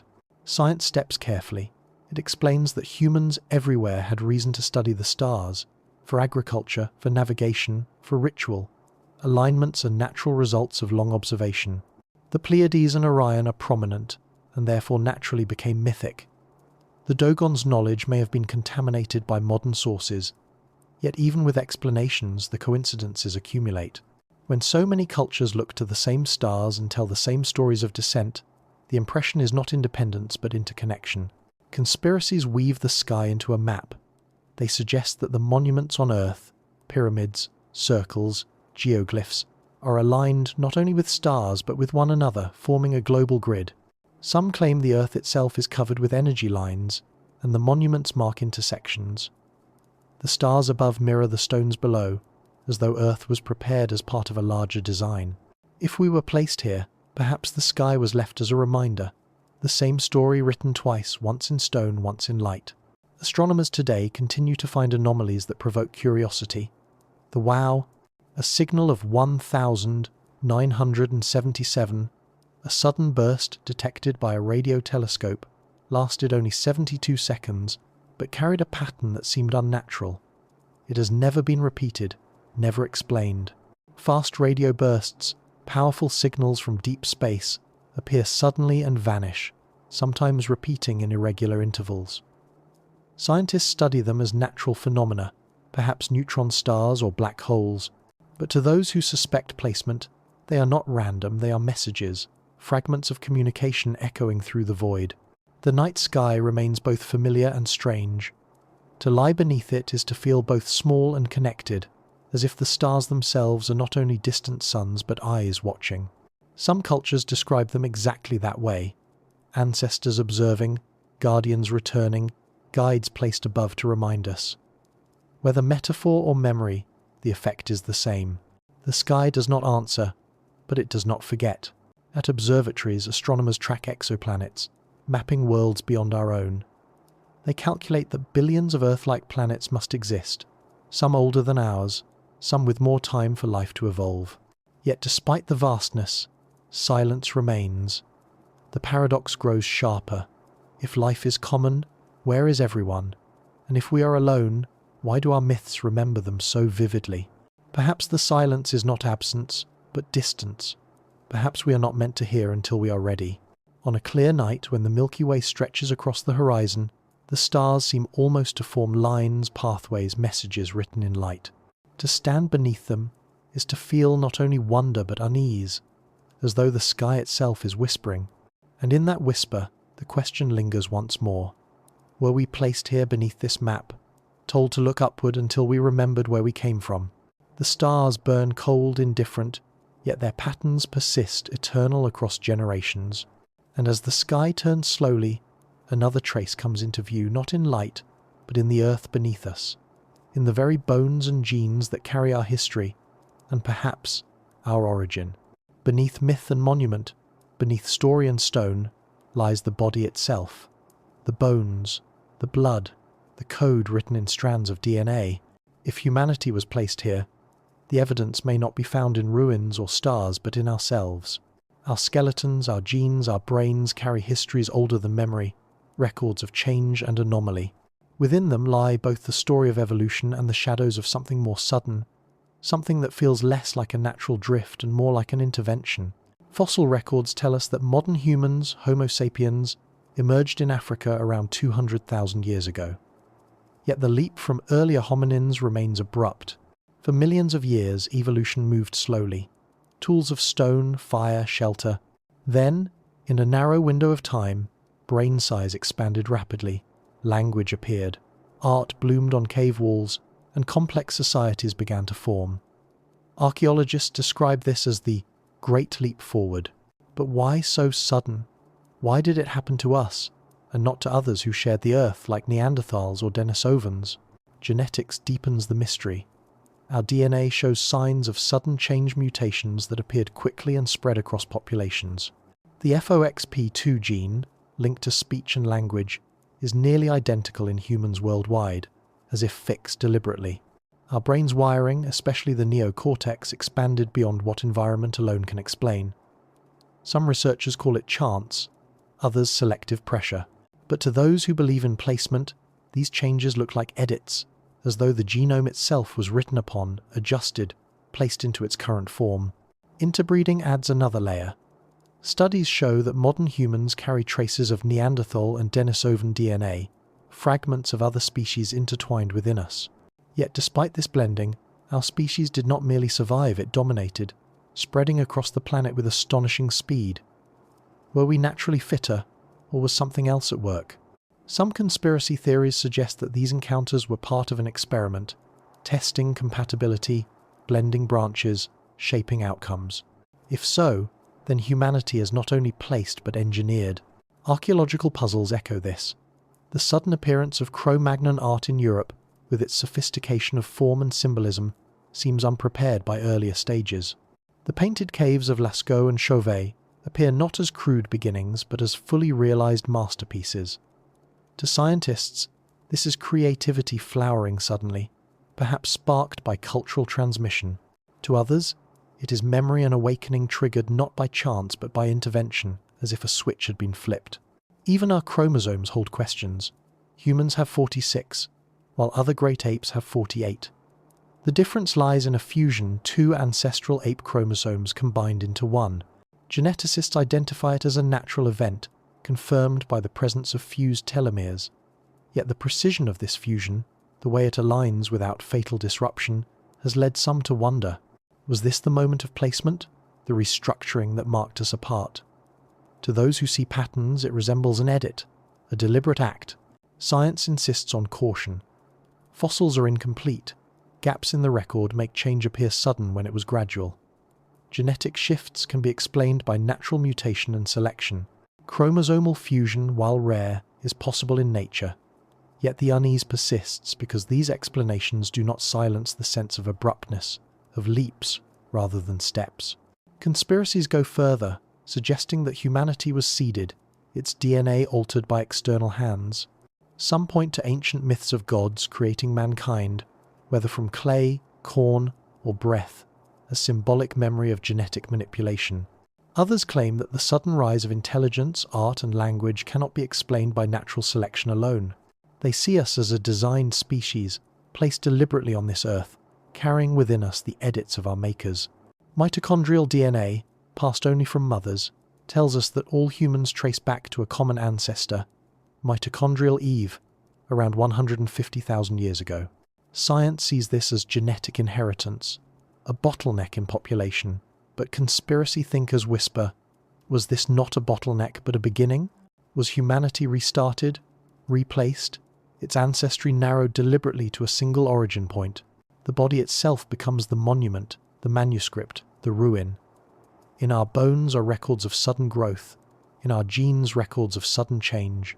We carry the memory of placement within us, hidden in spirals of DNA. Whether these changes were natural or designed, the impression is the same. Humanity did not stumble forward slowly, it leapt, as though pushed. At night, in a laboratory where machines hum and sequences flicker across screens, a scientist looks at the letters of DNA, billions of them, each a code. To some, it is the language of nature. To others, it is a script left behind, the trace of authors we cannot name. The silence of the genome is no less heavy than the silence of pyramids or ruins. It carries within it both explanation and mystery, both science and myth. And beyond bones and genes lies the mind itself. Consciousness, something science cannot fully measure, something myths describe as gift, flame, or breath. If placement occurred, perhaps it is not only in our bodies but in our awareness, our ability to ask the question itself. For to ask whether we were placed here may already be part of the answer. If bones and genes hold the record of our form, then consciousness holds the record of our difference. It is the one element that resists measurement, the flame that myths describe as stolen, given, or breathed into us. Prometheus in Greek legend brought fire from the gods, a symbol of thought and invention. In Genesis, Adam receives the breath of life, and only then becomes human. In Hindu texts, the Atman, the soul, is eternal, entering bodies like clothing. Across cultures, the story is the same. Humanity became human, not through muscle or bone, but through something placed within the spark of awareness. Science struggles here. The brain can be dissected, neurons mapped, signals measured. Yet consciousness remains elusive. Where does awareness come from? How do chemical signals produce memory, imagination, the sense of self? Some neuroscientists argue it is an emergent property, arising from complexity. Others admit that it remains unexplained, perhaps the greatest mystery of all. To those who believe in placement, consciousness is the clearest evidence. The body may have evolved, but the mind feels given, introduced like a program uploaded into a vessel. Shamans, mystics, and prophets across time have described visions of beings who communicated not with words but with thought. They speak of voices in the mind, dreams more vivid than reality, encounters that leave knowledge behind without explanation. Whether hallucination or memory, these experiences suggest that consciousness is not isolated but connected, capable of being touched by something outside itself. If so, then perhaps consciousness itself is the tether between us and those who placed us here. The ancient Egyptians described the Ba, the part of the soul that could leave the body, travelling to the stars before returning. The Greeks spoke of the psyche, the breath of life carried beyond death. Indigenous traditions across the world describe dream time, vision quests, altered states, in which the mind leaves the earth to commune with others. These are not merely metaphors for imagination, they are consistent claims that consciousness is more than the brain, more than flesh. If so, then perhaps it is not of this world at all. science attempts to explain. Psychedelics alter perception, rituals induce trance, dreams emerge from neural firing. Yet even here, limits are clear. Some experiences carry knowledge the person could not have known. Some produce visions of universal symbols, appearing across cultures with no contact. Some leave permanent shifts in personality and awareness.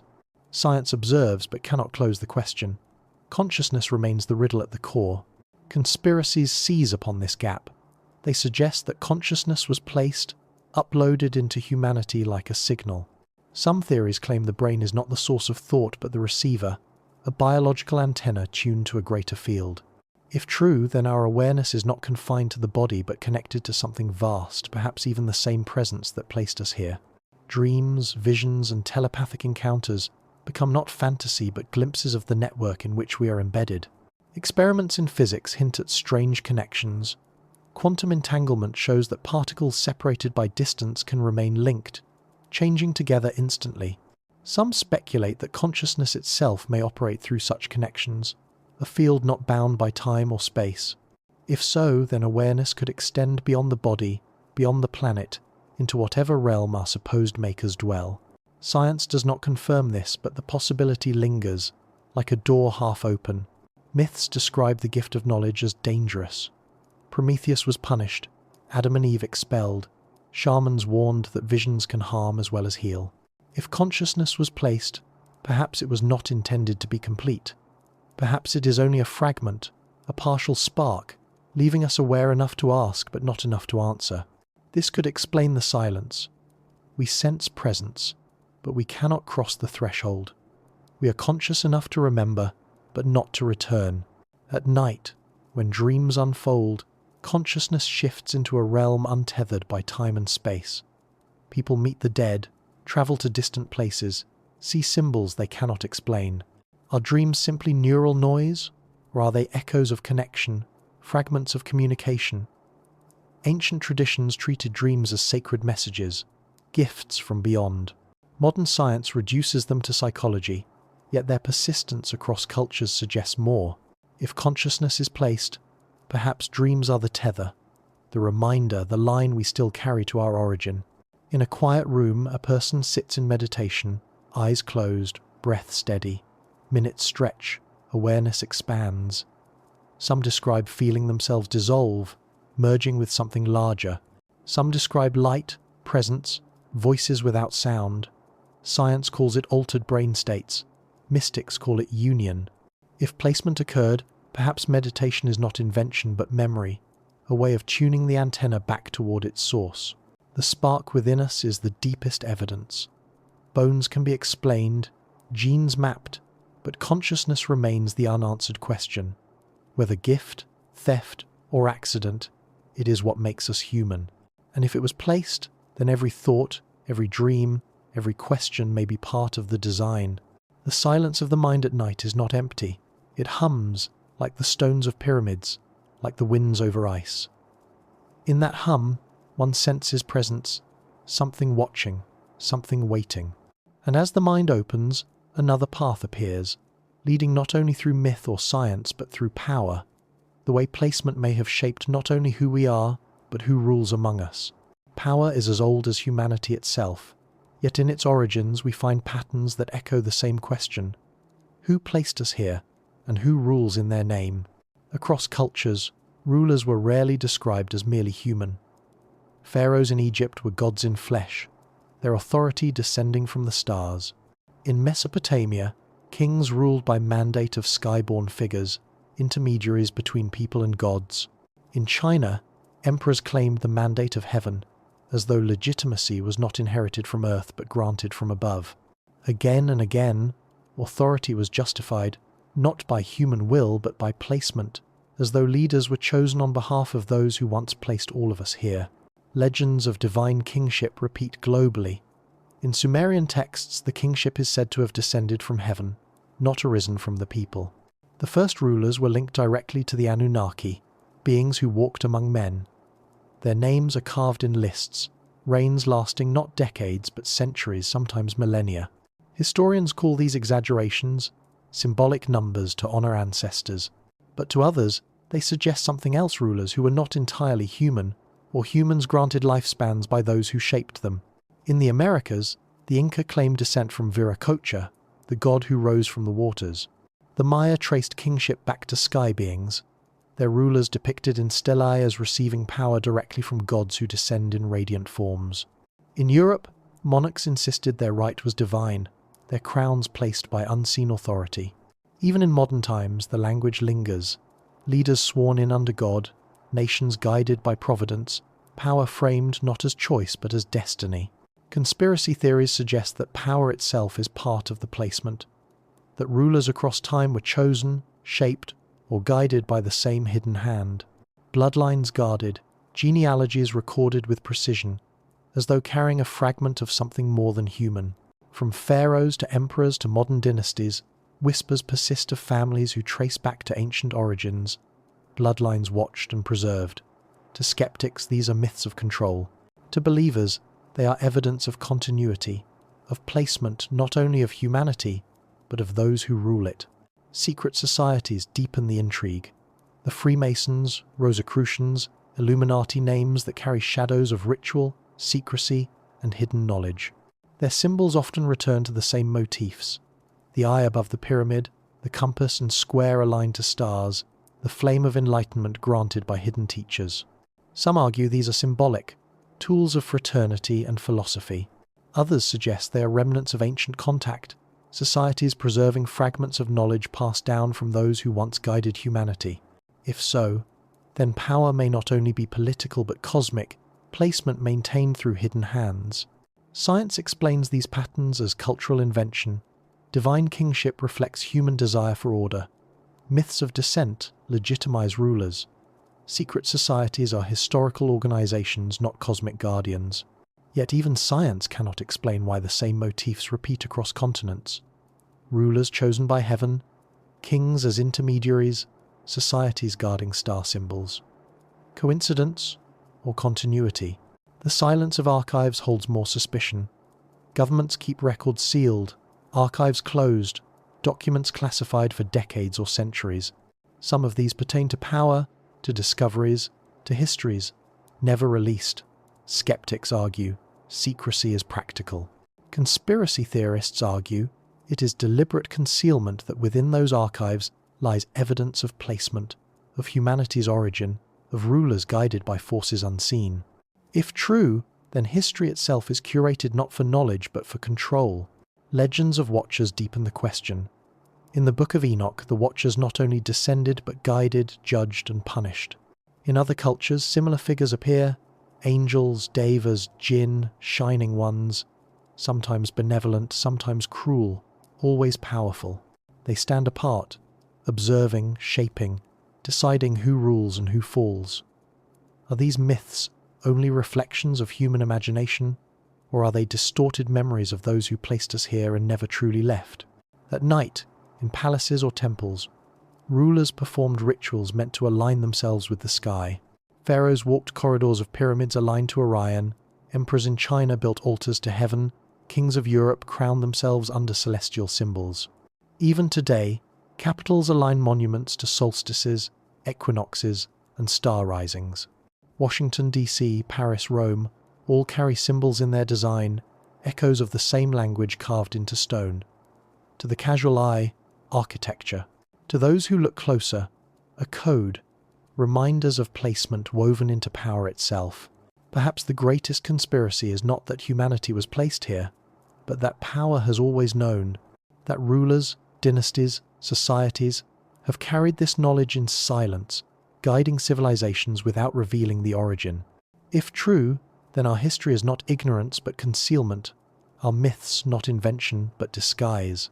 In the silence of night, in chambers where decisions are made, one might imagine the hum again, the resonance reported in pyramids, in mountains, under ice.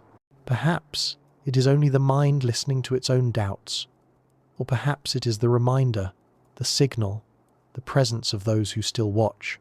And as the question turns from rulers to watchers, another path opens toward modern times, where not only myths but machines, not only stories but sightings, suggest that the placement is not only past but present. The ancient stories whisper of beings descending from the sky, but in modern times the whispers take on new forms. Lights in the night, objects moving against wind and gravity, encounters that resist explanation. What was once myth is now framed as phenomenon: UFOs, unidentified aerial phenomena, sightings recorded not only by storytellers but by pilots, radar and cameras. If humanity was placed here, these moments may be glimpses of the same presence, still watching, still circling. The 20th century brought a flood of such reports. In 1947, Kenneth Arnold described 9 shining objects flying in formation over Washington state, moving like saucers skipping on water. His words gave birth to the term flying saucer. Weeks later, near Roswell, New Mexico, reports surfaced of a crashed object. The official story shifted, first a flying disc, then a weather balloon.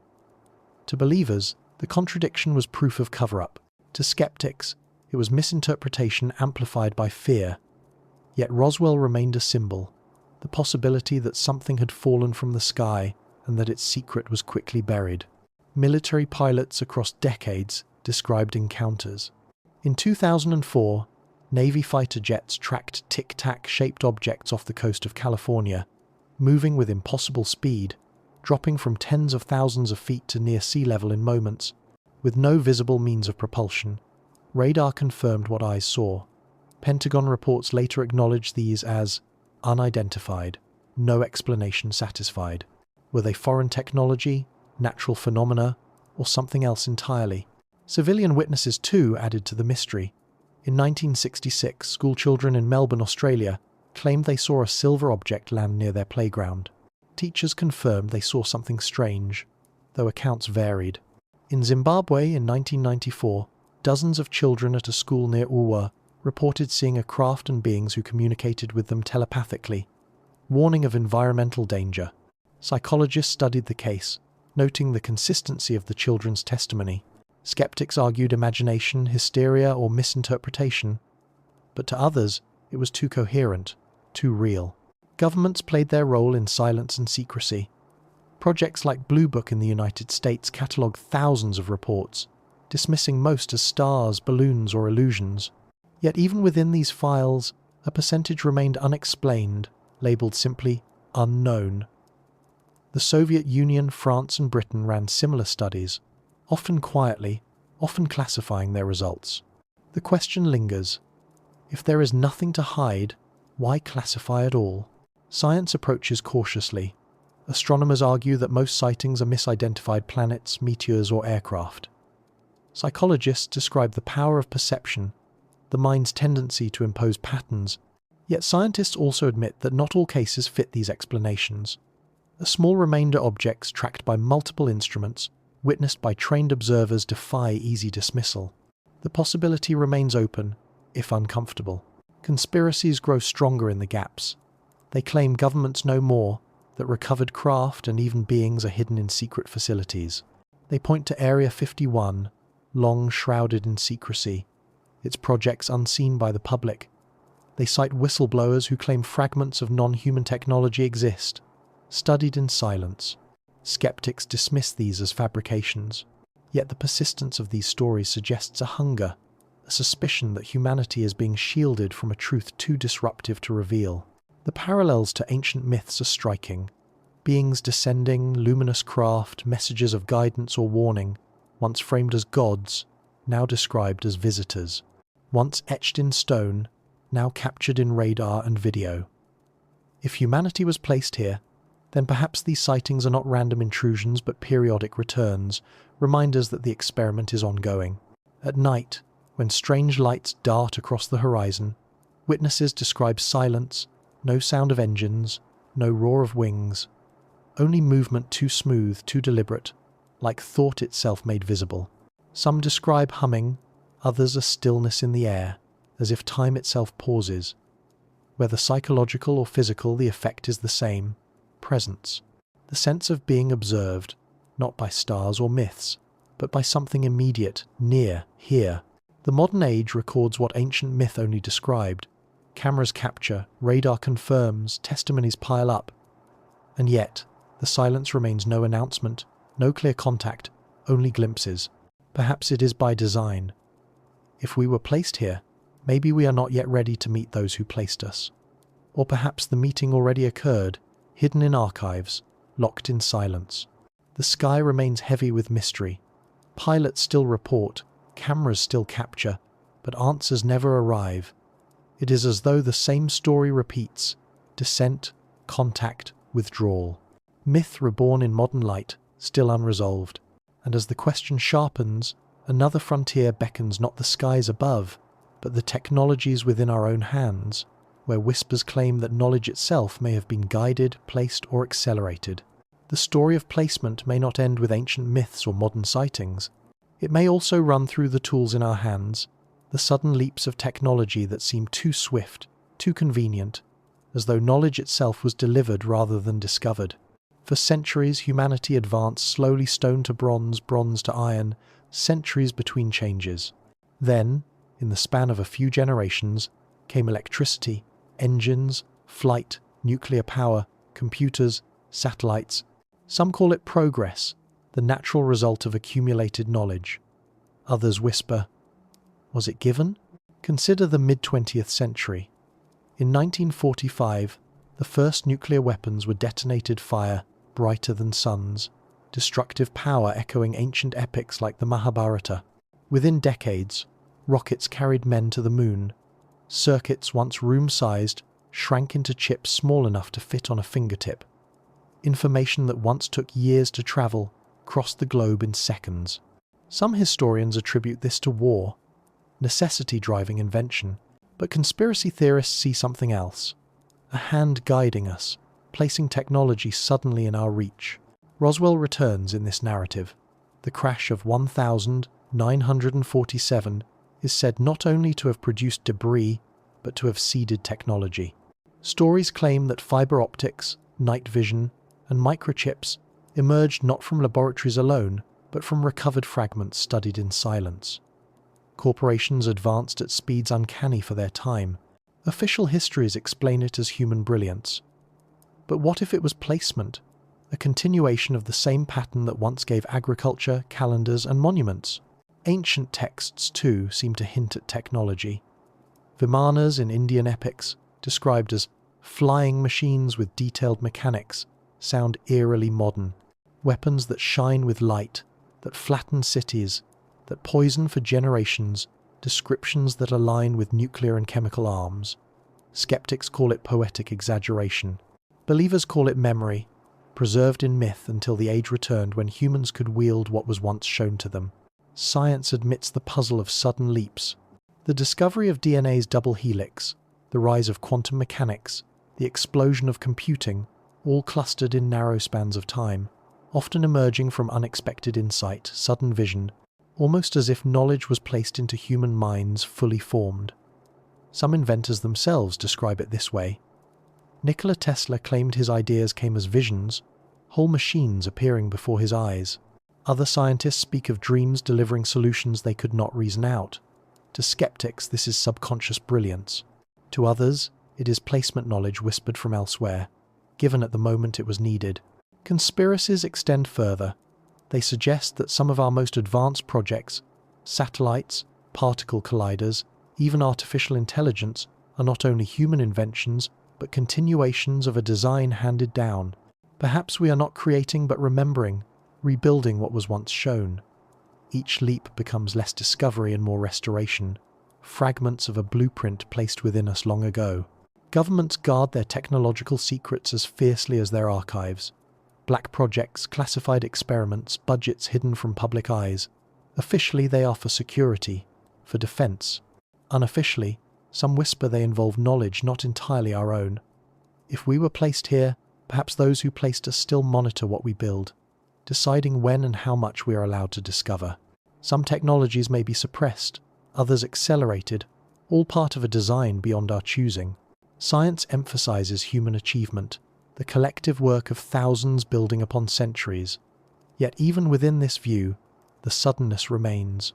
Why here? Why now? Why so quickly? If evolution and invention are gradual, why do leaps appear so abrupt, so total? The suspicion grows that placement is not a single act in the past, but a continuing influence, guiding human progress toward ends we do not yet understand. At night, cities glow with artificial light, rivers of neon and steel. Satellites orbit above, carrying voices and images across the globe. Machines hum with invisible signals, connecting billions.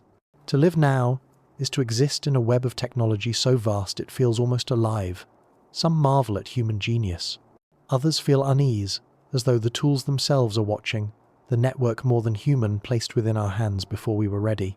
And perhaps that is the point. If placement continues, then technology may be the modern form of myth, the gift of fire, the descent of gods, the spark of consciousness, reborn as circuits and code. What we hold may not only be invention but reminder, a whisper that we are not alone. The hum of machines replaces the hum of stones, but the resonance is the same. To sit in front of a glowing screen at night, staring into light that comes from nowhere and everywhere, is to feel the same presence once felt in temples and under stars. The question lingers in digital silence. Were these tools discovered, or were they placed? And if technology was given, then perhaps it is not the end, but the preparation. For beyond invention lies exploration, and with it, the possibility of return when humanity finally looks outward, into space, searching not only for life, but for those who may have placed us here. The dream of space has always carried the weight of return. When rockets first pierced the atmosphere and satellites began to circle the planet, many saw it as exploration, the next frontier. Yet to others, it felt like something older the first step back, a movement toward the place from which we were placed. If our origins are not entirely of this earth, then each launch is not discovery but remembrance, a reaching out to where we once belonged. The Apollo missions remain a pinnacle of this dream.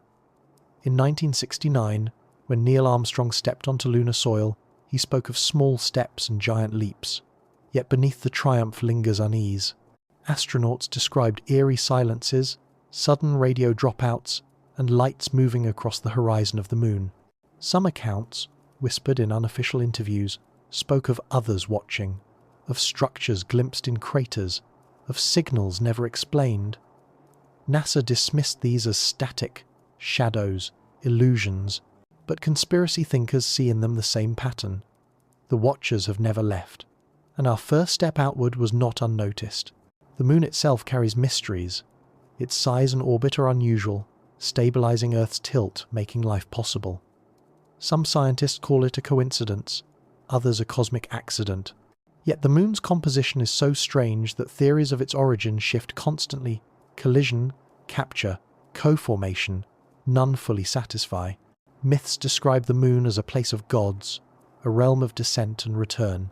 To those who see patterns, it feels less like an accident and more like placement itself, a satellite perfectly positioned, both natural and unnatural.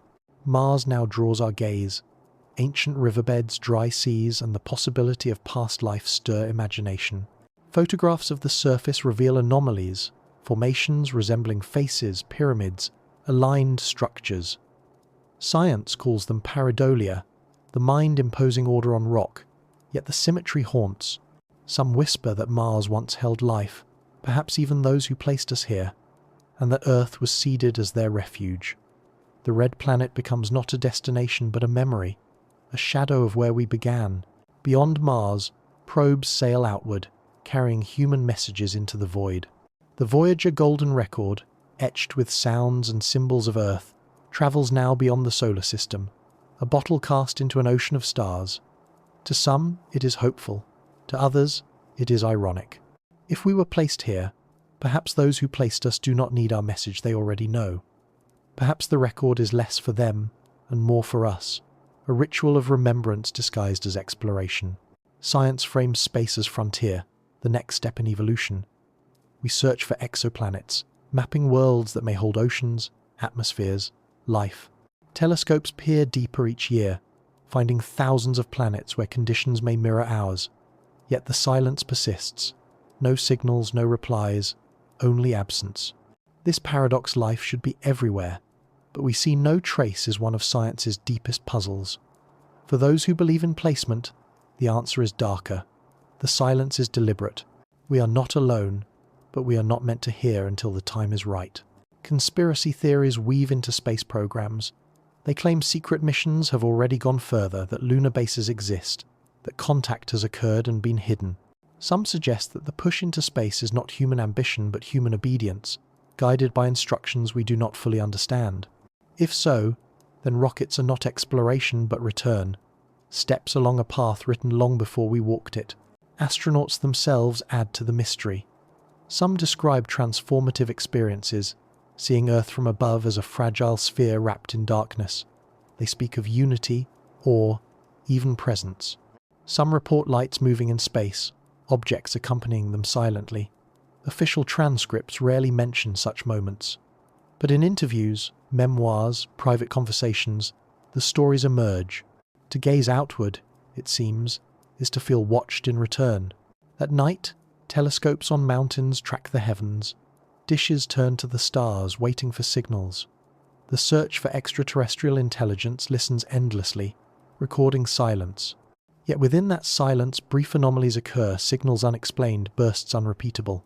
The wow signal, the repeating fast bursts from distant galaxies, sudden transmissions lost as quickly as they appear. Science catalogues them, waits for repetition. Believers whisper, they are not random. They are messages. We are not hearing them by accident. We are being reminded, gently, that we are not alone. The darkness of space is vast, indifferent, yet it carries the same weight as the silence of ruins and ice. To stand beneath the stars, or to float above the earth, is to feel the same presence, the same hum. Perhaps space is not empty at all, but filled with memory, waiting for us to recognize it. And so, as humanity builds ships to sail further, eyes to see deeper, and machines to think faster, the question sharpens: are we moving outward to discover, or to return? Are we seeking others, or are we being drawn back to those who once placed us here? The engines of rockets roar, the sky splits open, and humanity rises once again toward the unknown. In that ascent is both wonder and unease. For if we were placed here, then each launch is not only progress, it is a signal that we are ready, or nearly so. And beyond exploration lies the final layer. Not where we go, but why we were placed, the purpose behind the design, the question that still waits in silence. If we were placed here, then the greatest question is not how, but why. Across myths, scriptures, and conspiracies, the purpose shifts like smoke. Were we planted as caretakers, as an experiment, as exiles, or as children meant to grow? Each story carries a fragment of intent, yet none completes the picture. To listen to them together is to hear a chorus of possibilities, echoing against the silence of time. In some traditions, humanity is gardener.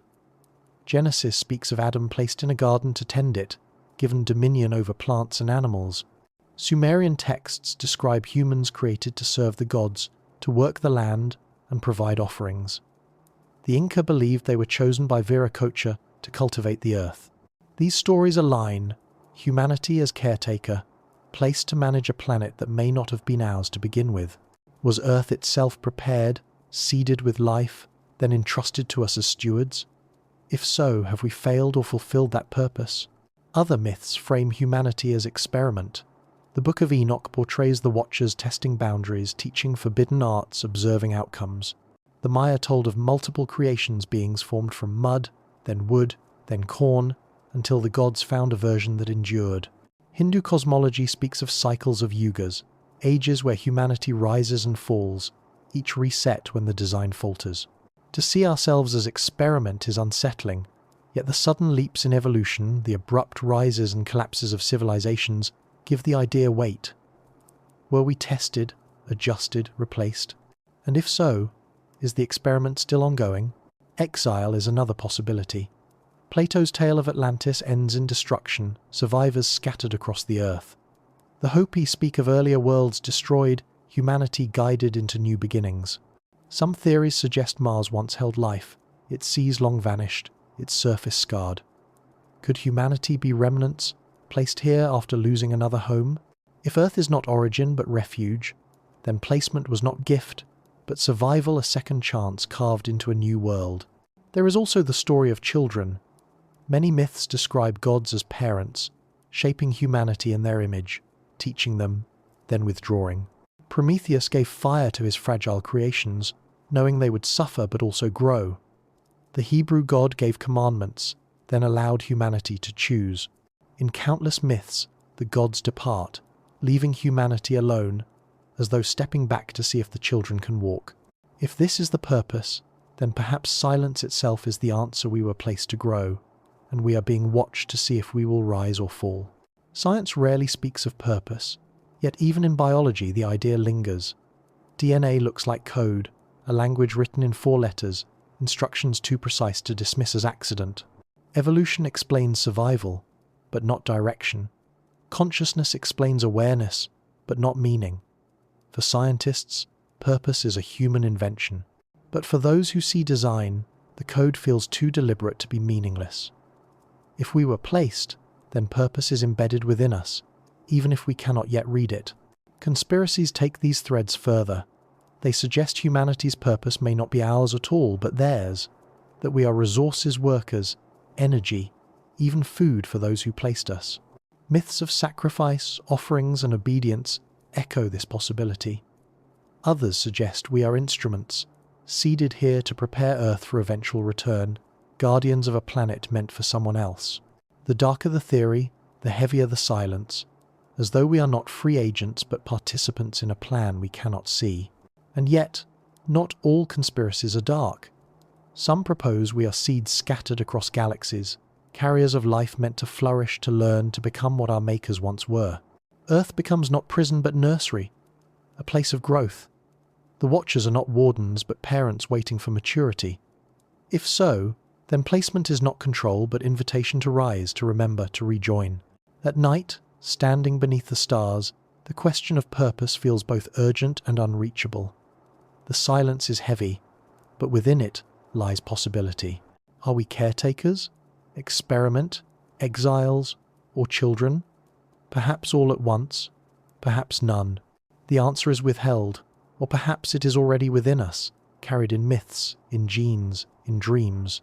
A candle flickers in the dark, a flame small against the void. It recalls the fire of Prometheus, the spark of consciousness, the glow of rockets rising into night. Perhaps purpose is not given, but found. Perhaps the act of asking is itself the design. Still the silence holds.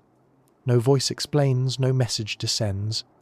We remain between stories, uncertain, aware, questioning. And as the question of purpose deepens, so does the mystery of ending. If we were placed here, will we remain, or will we one day be taken back? If we were placed here, then perhaps the last question is not about our beginning but our end.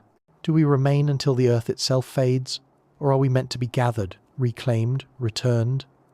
Myths speak of cycles of floods that wiped clean, of fires that reset, of gods who promised to come again. Prophets have whispered of judgment, shamans of return, astronomers of inevitable cosmic change. Always, the story is the same. What begins in placement may not end in silence, but in retrieval.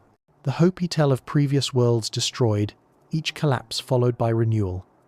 In their prophecy, the current world will also end, not by water this time, but by fire or by stars falling from the sky. The Maya marked the long count of their calendar, its cycles stretching beyond lifetimes, measuring not only time but destiny. Hindu texts describe the end of the Kali Yuga, when the old world crumbles and a new one is placed. These are not endings but transitions, echoes of placement repeating, as though humanity is rehearsing the same story again and again. Science too speaks of endings, the expansion of the sun, the cooling of the earth, the eventual heat death of the universe. These are far futures, cold inevitabilities. Yet nearer threats, climate change, asteroids, nuclear fire remind us that destruction can come suddenly. Perhaps this is coincidence. Perhaps it is the cycle of placement itself, the pattern of resets whispered in myths. Conspiracies suggest that endings are not accidents but designs, that those who placed us may also decide when to end the cycle. Some point to patterns of disappearance, civilizations vanishing, populations collapsing, cities abandoned without clear cause. Others claim that secret preparations exist, shelters, colonies beyond Earth, chosen few preserved while the rest fade. If true, then endings are not universal but selective, as though humanity is sifted, tested, separated. And yet, another possibility emerges, that the end is not destruction but awakening, that silence will break, not in fire but in presence, that those who placed us will return, not to erase but to reveal. Myths of returning gods, messianic figures, golden ages restored all may be fragments of this memory. The watchers, the teachers, the shining ones, perhaps they have never left, only waited for the right time to step forward. If so, then the end is not ending, but unveiling. At night, beneath the stars, the silence feels heavy with this possibility. The constellations that guided ancient builders remain, the same patterns carved into pyramids, temples, and stones. They have watched for millennia, unchanged, patient. The ruins wait, the manuscripts whisper, the genes hum, the machines glow. Everything seems to point towards something beyond us, a design not yet revealed. Perhaps we will never know. Perhaps placement will remain mystery, the silence unbroken. Or perhaps one night, the hum in the air will grow louder, the lights above will descend, and the question will end not with an answer, but with presence. The sea, the desert, the ice, the stars all hold their silence, yet within that silence lingers a symbol, a door half open, a map unfinished, a sky that waits. And in that waiting lies the final echo. We may not have begun here, and we may not end here. We are in between, carried in silence, placed for reasons we do not yet understand. The door remains ajar, the map remains incomplete, the hum continues,